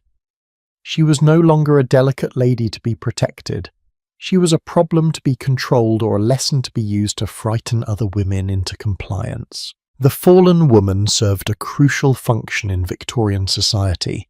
She was proof of what happened when female weakness was not properly managed, when women were allowed too much freedom or too little supervision. She was a warning to respectable women about the dangers of stepping outside prescribed boundaries. She was an outlet for male sexual desire that could not be acknowledged within respectable marriage. And she was a scapegoat, someone onto whom all of society's anxieties about female sexuality could be projected. But there is another side to this story, a story of resistance and survival. Many fallen women, including many prostitutes, were not passive victims. They formed communities. They supported each other. They developed strategies for survival in a society that wanted them to simply disappear. Some became activists, speaking out about the injustices they experienced. Some found ways to leave prostitution, though this was extremely difficult. Some rejected the label of fallen and insisted on their own worth and dignity despite what society said about them. And some feminists of the Victorian era recognized that the fallen woman was a product of an unjust system, not evidence of female moral weakness.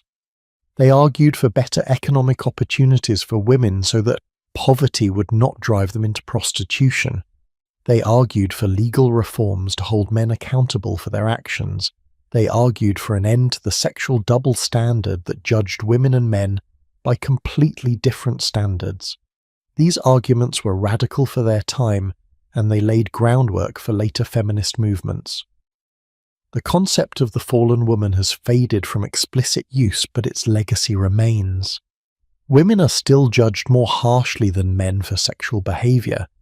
Women who have been sexually assaulted still face victim blaming that echoes Victorian attitudes about fallen women. The Madonna-whore dichotomy, the division of women into the pure and the corrupted, still influences how women are perceived and treated. The Victorian era ended more than a century ago, but some of its most toxic ideas have proven remarkably persistent. So we have now explored 10 different dimensions of Victorian myths about female weakness. We have seen how these myths operated in medicine, in social structures, in legal systems. We have seen how they were used to restrict women's activities, to control their bodies, to limit their opportunities. We have seen how they created a system where women were simultaneously protected and imprisoned, cared for and controlled. But we have not yet addressed the question that ties all of this together. What happened to all these myths? How did they finally begin to break down?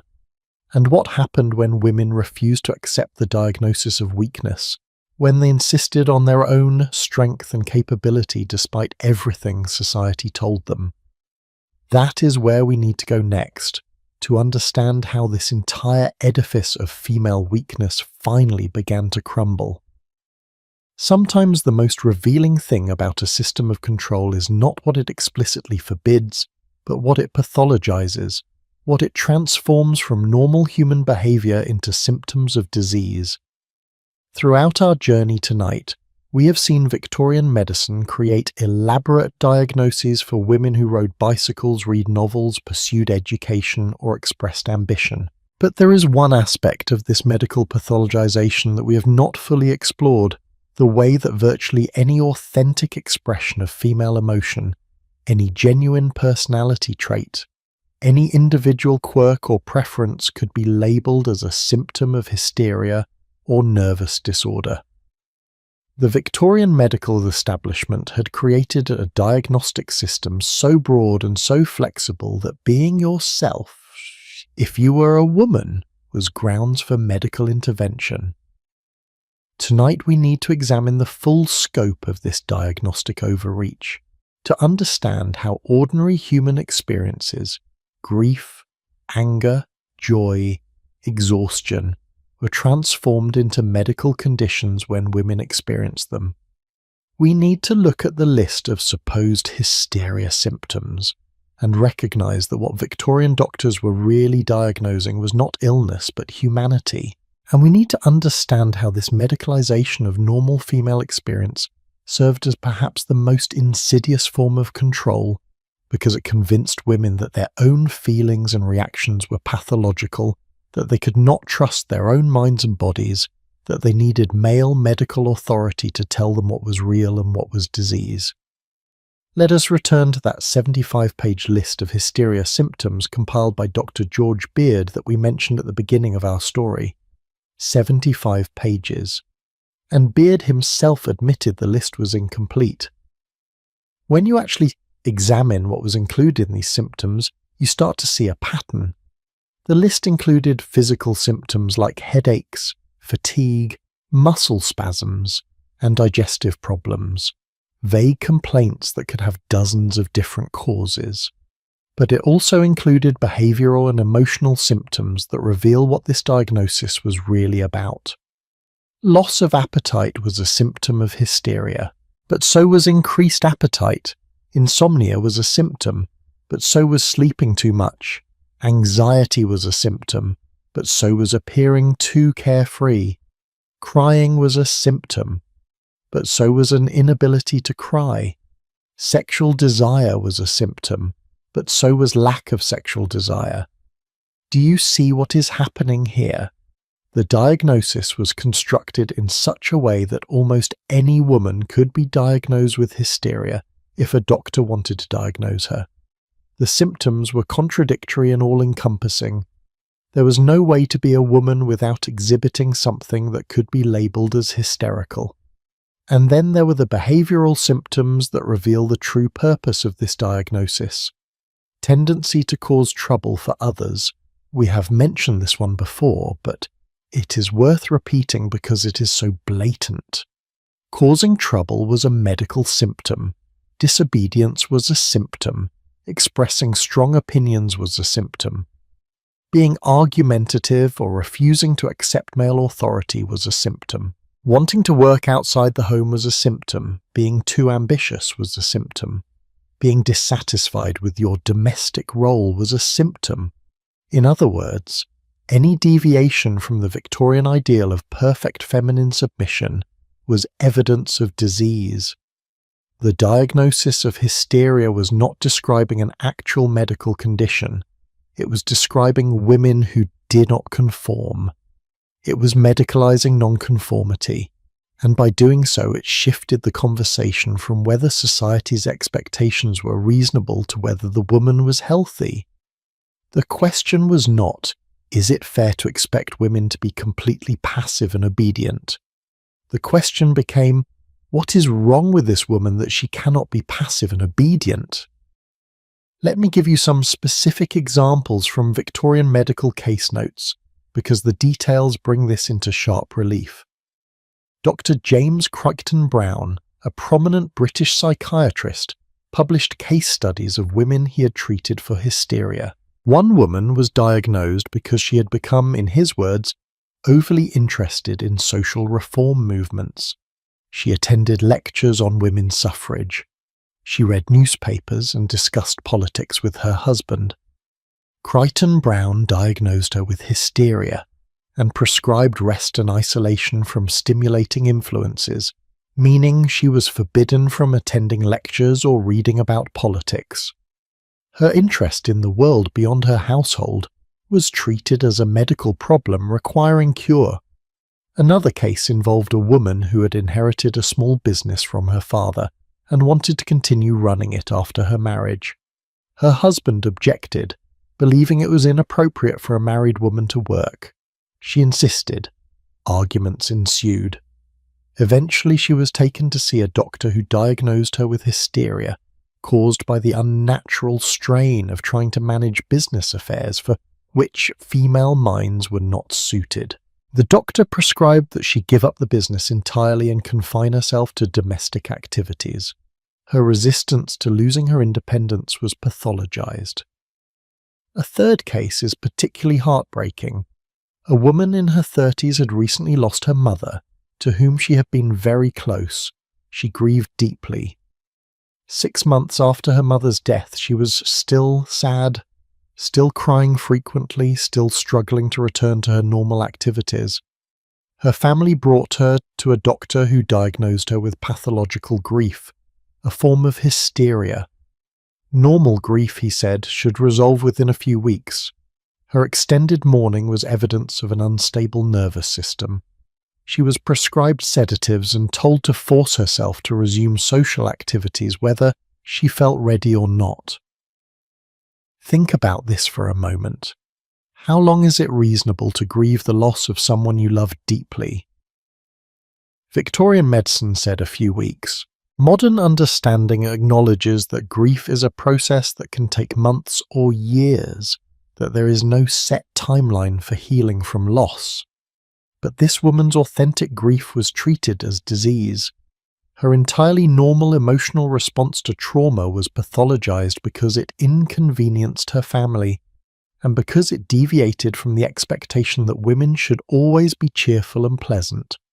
And this brings us to one of the most insidious aspects of hysteria diagnosis, the way it invalidated women's own understanding of their experiences. When a woman said she was tired because she had been working without rest for weeks, managing a household and caring for children with no help, doctors did not address the circumstances causing her exhaustion.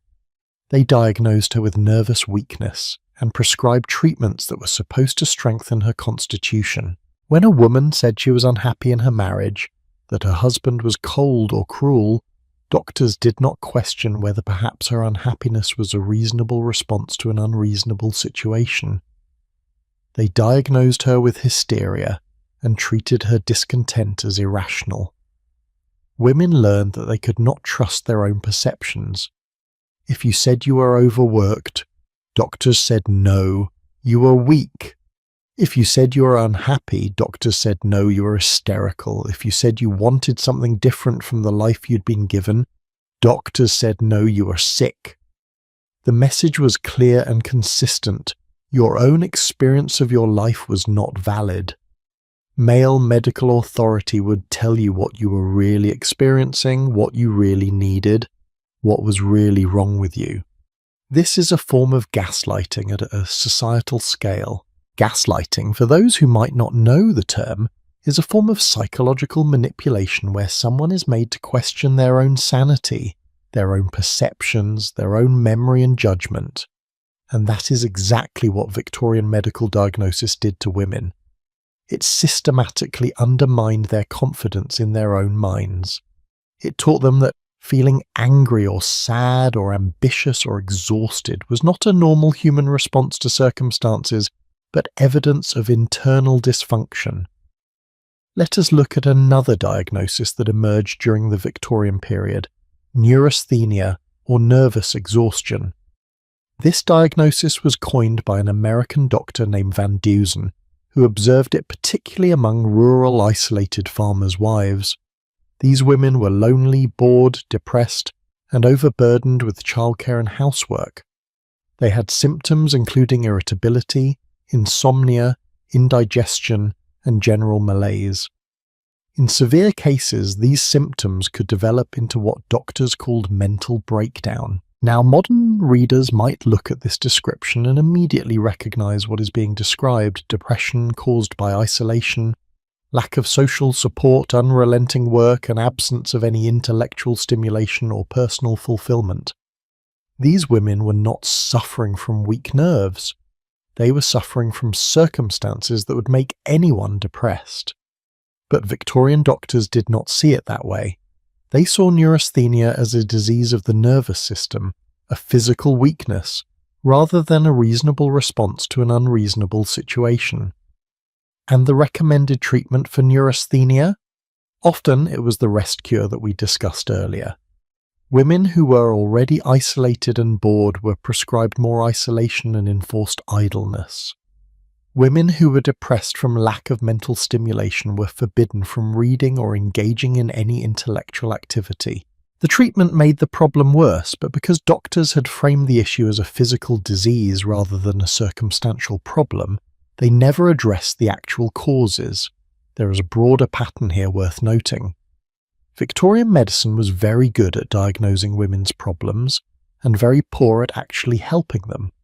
Part of this was simply the limited state of medical knowledge in the 19th century.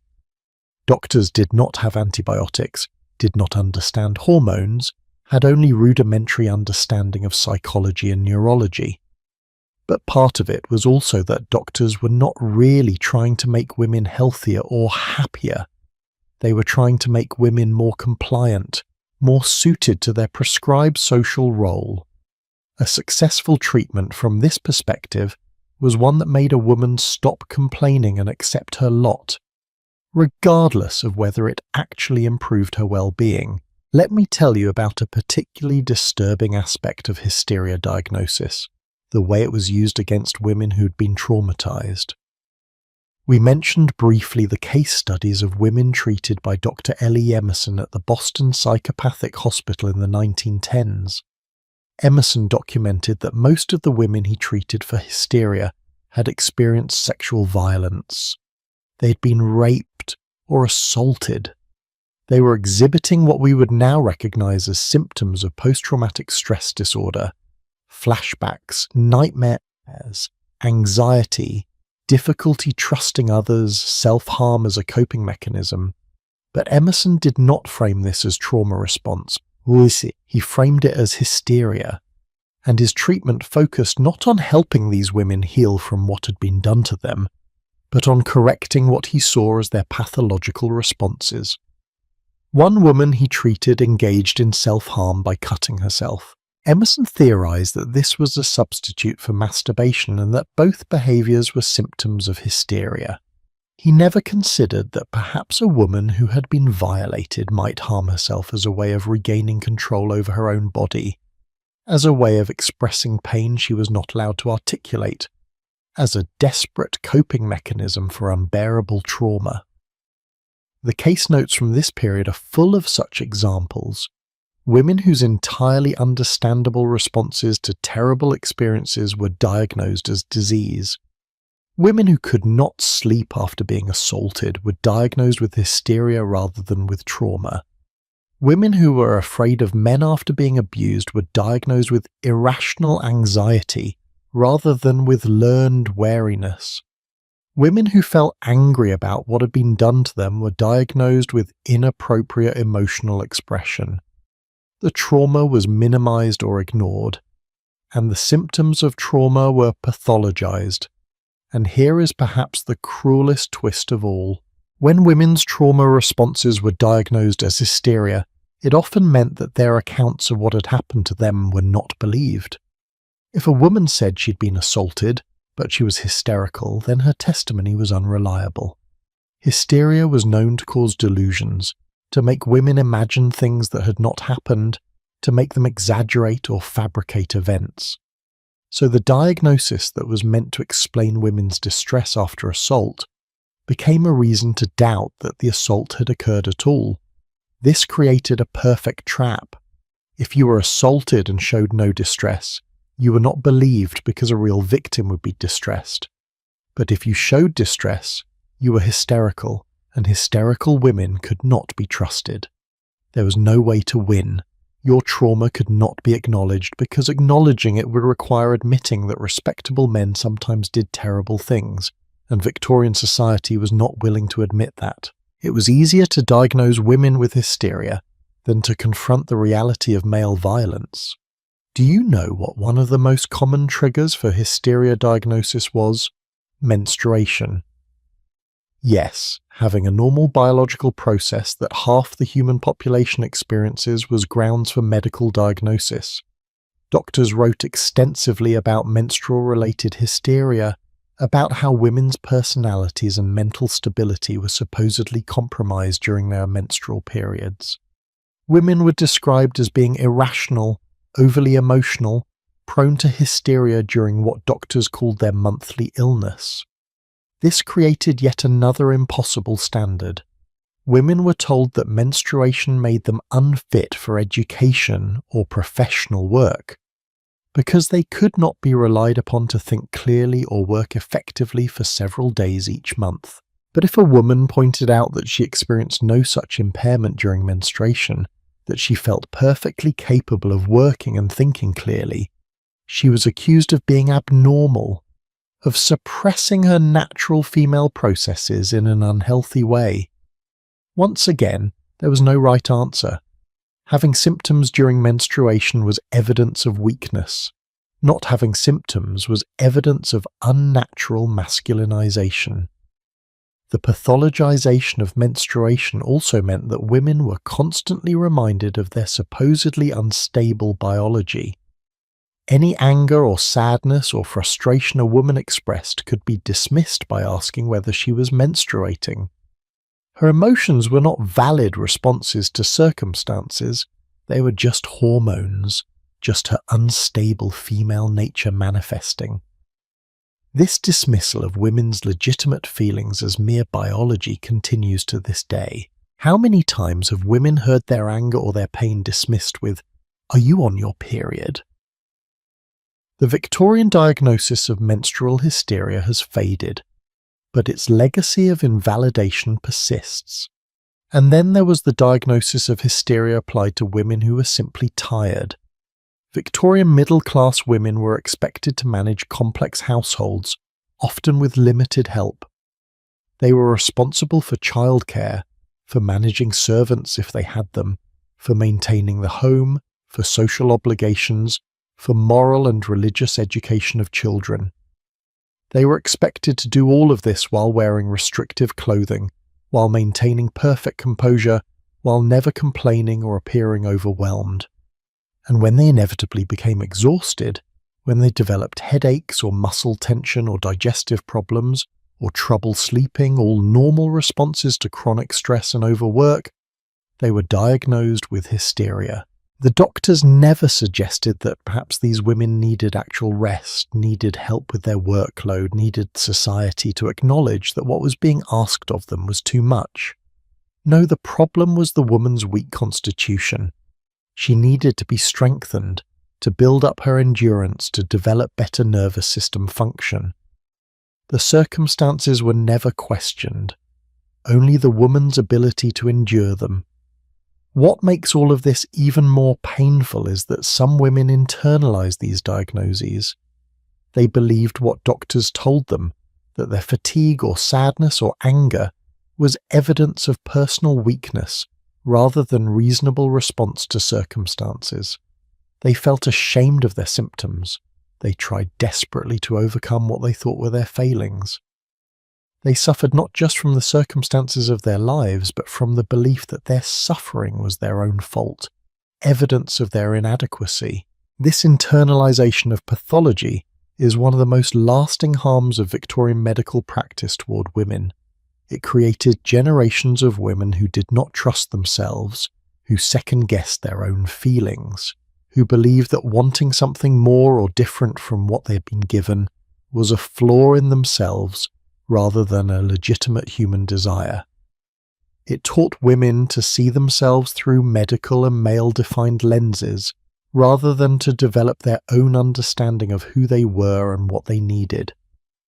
But here is what gives me hope in this dark story. Not all women believed it. Not all women accepted the diagnosis of hysteria or neurasthenia or any of the other labels Victorian medicine tried to pin on them. Some women insisted that their anger was justified, that their exhaustion was circumstantial, that their unhappiness was a response to genuine limitation and injustice. These women refused to be pathologized. They rejected the medical authority that tried to tell them they were sick when they knew they were responding reasonably to unreasonable circumstances.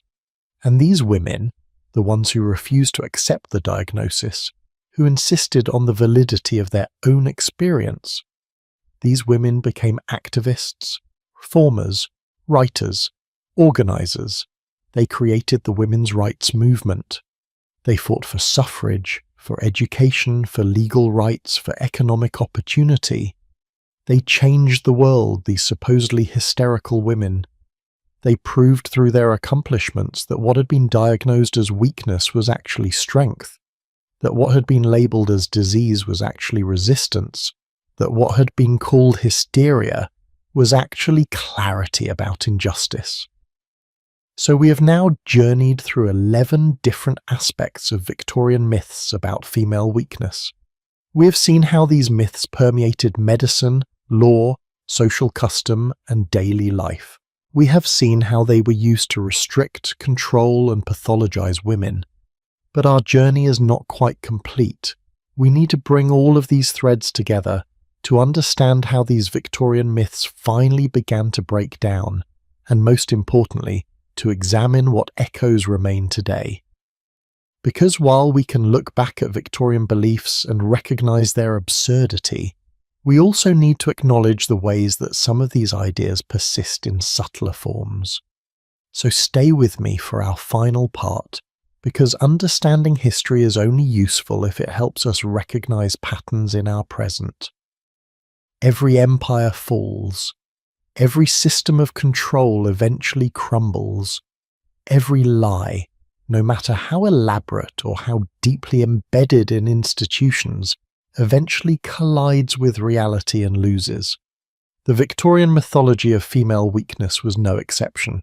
It could not survive the weight of its own contradictions, could not withstand the evidence that women provided simply by living their lives, could not maintain its authority once women gained the voice and the platform to name it as the fiction it always was. But the death of these myths was slow, uneven, and incomplete. And tonight, as we close this journey through the strange history of Victorian beliefs about female weakness, we need to understand not just how these myths died, but how long they took to die, why some aspects linger even now, and what we can learn from this history about recognizing and resisting similar patterns in our own time. The beginning of the end came not from medical enlightenment or scientific progress, but from women themselves. Throughout the late 19th and early 20th centuries, women simply refused to comply with the diagnosis of weakness. They rode bicycles despite warnings about bicycle face. They pursued higher education despite predictions that it would destroy their reproductive capacity. They engaged in sports and physical activities despite dire forecasts of organ displacement. They worked in demanding professions despite claims that their brains could not handle the strain. And by doing all of these things, and not dying, not going insane, not losing their femininity or their health, they provided living evidence that the Victorian myths were false. But perhaps the most dramatic proof came during the First World War, when millions of men went to the front between 1914 and 1918. Women stepped into roles that Victorian medicine had declared impossible for them. They worked as doctors and nurses in field hospitals, dealing with horrific injuries and making life or death decisions under tremendous pressure. They worked in munitions factories, handling dangerous chemicals and operating heavy machinery for 12-hour shifts. They drove ambulances, repaired vehicles, managed logistics. They worked in government offices handling classified military information, making strategic decisions that affected the course of the war. They ran farms, managed businesses, kept the entire home front functioning while their husbands, fathers, and brothers were away, and their reproductive organs did not fall out. Their brains did not explode from the strain. They did not collapse en masse from hysteria. They simply did the work that needed to be done, and they did it competently. The war was a tragedy that killed millions, but it had one unintended positive consequence. It made it impossible to maintain the Victorian fiction that women were too weak for anything beyond domestic life. Too many people had seen too much evidence to the contrary. After the war ended in 1918, there was a brief period when society tried to push women back into their pre-war roles. Women were encouraged to leave the jobs they had held during the war to make room for returning soldiers. There was rhetoric about the importance of domesticity, about women's natural place being in the home, but something fundamental had changed. Women had tasted independence and capability. They had proven to themselves what they could do, and many refused to go back to being told they were too delicate for education or work or public life. The 1920s saw enormous changes in women's lives and in attitudes toward women. In Britain and the United States, women finally gained the right to vote. In 1920 in the United States, in 1928 in Britain. Universities that had resisted granting degrees to women finally capitulated. Women entered professions in increasing numbers. Fashion changed dramatically, with corsets largely abandoned in favour of more comfortable and practical clothing. The flapper era celebrated women who were active, independent, who danced and smoked and cut their hair short and generally defied all the Victorian ideals of delicate passivity. But medical attitudes changed more slowly. The diagnosis of hysteria persisted well into the 20th century. The first edition of the Diagnostic and Statistical Manual of Mental Disorders, published by the American Psychiatric Association in 1952, did not include hysteria as a distinct diagnosis, but it included related categories that were based on similar ideas about female emotional instability. It was not until the 1980s that the term hysteria disappeared almost entirely from official psychiatric nomenclature, replaced by more specific diagnoses like conversion disorder, somatic symptom disorder, and dissociative disorders. Even as the specific diagnosis faded, some of the underlying attitudes persisted. Studies from the latter half of the 20th century showed that doctors were more likely to dismiss women's symptoms as psychological, more likely to prescribe sedatives or antidepressants rather than investigating physical causes, more likely to spend less time with female patients and to take their complaints less seriously. The explicit diagnosis of hysteria might have disappeared, but the implicit assumption that women's symptoms were often exaggerated or imaginary lingered on. And this brings us to the present day. We are more than a century past the height of Victorian beliefs about female weakness. Medical science has advanced beyond recognition. We understand hormones, neurology, psychology in ways the Victorian dame could never have imagined. And yet, if we look carefully, we can still see echoes of those Victorian myths in contemporary medical practice and social attitudes.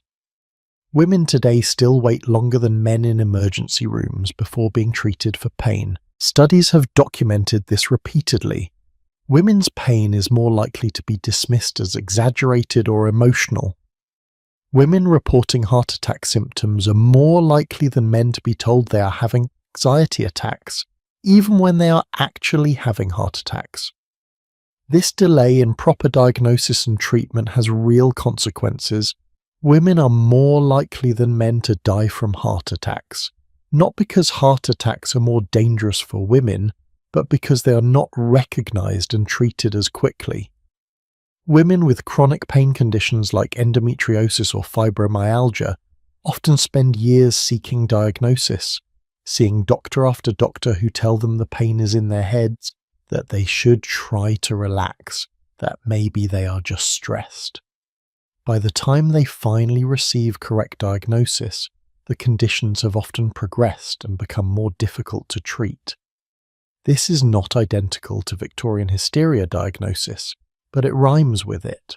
The underlying assumption remains that women's reports of their own symptoms are somehow less reliable, more likely to be psychological rather than physical, and the echoes extend beyond medicine. Women are still told in subtle and not so subtle ways that certain activities or ambitions are not quite appropriate for them. Women in leadership positions are still described as difficult or emotional when they display the same assertiveness that would be praised in male leaders. Women who prioritize careers are still asked how they will balance work and family in ways that men rarely are. Women who are single and childless are still sometimes treated as if they have failed at their primary purpose. The Victorian cult of domesticity has faded, but the assumption that women's ultimate fulfillment should come from marriage and motherhood persists in many corners of society. Think about the language we still use. When a woman is angry, she is hysterical or emotional. When a man is angry, he is passionate or decisive. When a woman is assertive, she is bossy. When a man is assertive, he is a leader. When a woman is ambitious, she is ruthless. When a man is ambitious, he is driven. The double standards in how we describe identical behaviors depending on the gender of the person performing them This is Victorian thinking dressed in modern clothes. Or consider how we talk about women's bodies. Women are still told to smile more, to take up less space, to make themselves smaller and more accommodating. The corset has been replaced by shapewear and cosmetic surgery and intense pressure to meet narrow beauty standards. The message has evolved, but the core remains: the natural female body is not quite acceptable as it is. It needs to be modified and controlled to be properly feminine. And women who reject these expectations, who refuse to perform femininity in prescribed ways, still face social penalties. But here is what gives me profound hope. Just as Victorian women ultimately refused to accept the myths about their weakness, just as they prove through their lives and their accomplishments that the myths were lies, women today continue to resist the lingering echoes of those attitudes. Women are speaking up about medical dismissal of their symptoms, demanding better treatment, sharing their experiences and building communities of support and advocacy. Women are calling out double standards in language and expectations. Women are insisting on their right to define success and fulfillment for themselves, rather than accepting society's narrow definitions. The medical research community has begun to recognize the problem of gender bias in healthcare. Studies are being conducted on how implicit bias affects treatment decisions. Medical schools are incorporating training on recognizing and counteracting these biases. Progress is slow, but it is happening. The conversation about women's health is changing, becoming more nuanced, more attentive to women's actual experiences rather than to outdated assumptions about female fragility or female hysteria. And women are writing their own stories now, in ways that Victorian women could not. We have female doctors, female researchers, female historians and journalists who are uncovering and publicizing the history we have explored tonight. The story of Victorian myths about female weakness is no longer hidden or dismissed. It is being studied, analysed, understood as a cautionary tale about what happens when prejudice masquerades as science, when social control presents itself as medical care. So what can we learn from this history? What should we take away from this long, strange journey through Victorian beliefs about wandering wombs and bicycle face and dangerous novels and all the rest? I think there are several crucial lessons. First, whenever you hear claims that a particular group of people is naturally weak or naturally suited only for certain roles, be skeptical. Ask who benefits from these claims. Ask whether the supposed weakness might actually be the result of systematic deprivation of opportunities to develop strength. The Victorians said women were naturally weak, but they also systematically prevented women from exercising, from developing their muscles, from learning their own physical capabilities. The weakness was created and then pointed to as if it were natural. Second, pay attention to contradictions. When a society claims to be protecting a group while simultaneously restricting that group's freedom and autonomy, what is really happening is control disguised as care. The Victorians claimed to be protecting women's delicate health while ignoring genuine health threats like corsets and while denying women access to education and economic independence that would have actually improved their well-being. Protection that comes with the loss of autonomy is not protection. It is imprisonment with the prettier name. Third, be wary of medical or scientific claims that conveniently align with existing power structures. Victorian doctors discovered that women were too weak for everything that would have given them independence or power, but not too weak for childbirth or domestic labour. How convenient.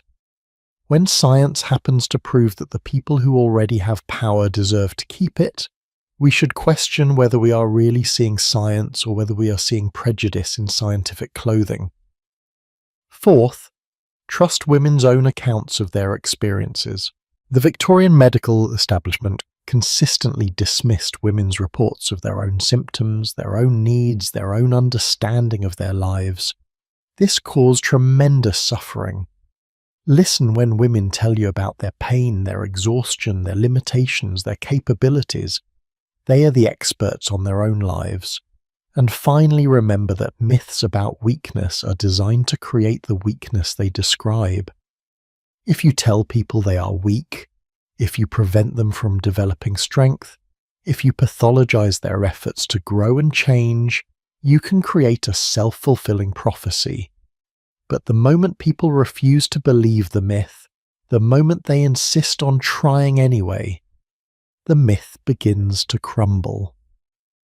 Victorian women ultimately defeated the mythology of female weakness not through argument but through action, through simply living and working and achieving in ways they'd been told were impossible. Tonight we have travelled through a strange and dark chapter of history. We have seen how Victorian society created an elaborate mythology about female weakness, how this mythology was supported by the medical authority and enforced through social pressure and legal restriction, and in extreme cases through physical intervention. We have seen how these myths serve to control women, to limit their opportunities, to keep them dependent and subordinate. But we have also seen how women resisted, how they proved the myths false, how they gradually dismantled a system that had been designed to contain them. The Victorian era ended more than a century ago, but the lessons of that era remain relevant.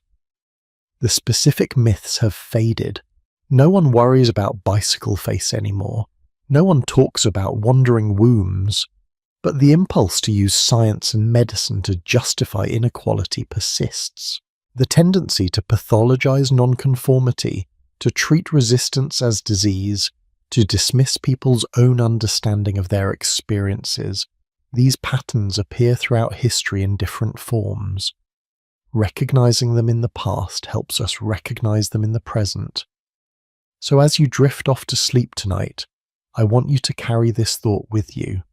History is not just about what happened long ago. It is about patterns that repeat, about lessons we can learn, about the courage of people who refuse to accept what they were told about their own limitations. The Victorian women who rode bicycles despite warnings, who pursued education despite predictions of failure, who wrote and worked and organized despite being told they were too weak, too fragile, too emotional. These women were heroes. They changed the world not through grand dramatic gestures, but through persistent, everyday resistance to a system that tried to convince them they were less than they were. And if you find yourself facing similar messages today, if you encounter systems or attitudes that try to tell you that you are too weak, too emotional, too limited for what you want to achieve, remember the Victorian women.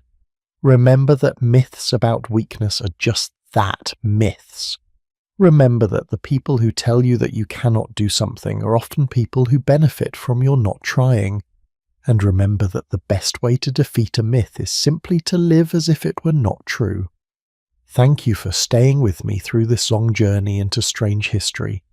Thank you for listening with patience and attention to a story that is sometimes uncomfortable, sometimes infuriating, but always important. I hope you found something valuable in these tales of Victorian myths and the women who defied them. I hope you sleep well tonight. And I hope that when you wake, you carry forward the knowledge that strength is not given by permission. It is claimed through action, discovered through courage, and proven through persistence. Until next time, rest well, dream peacefully, and remember, you are stronger than anyone has ever told you, and you are certainly stronger than the Victorians thought women could be. Good night.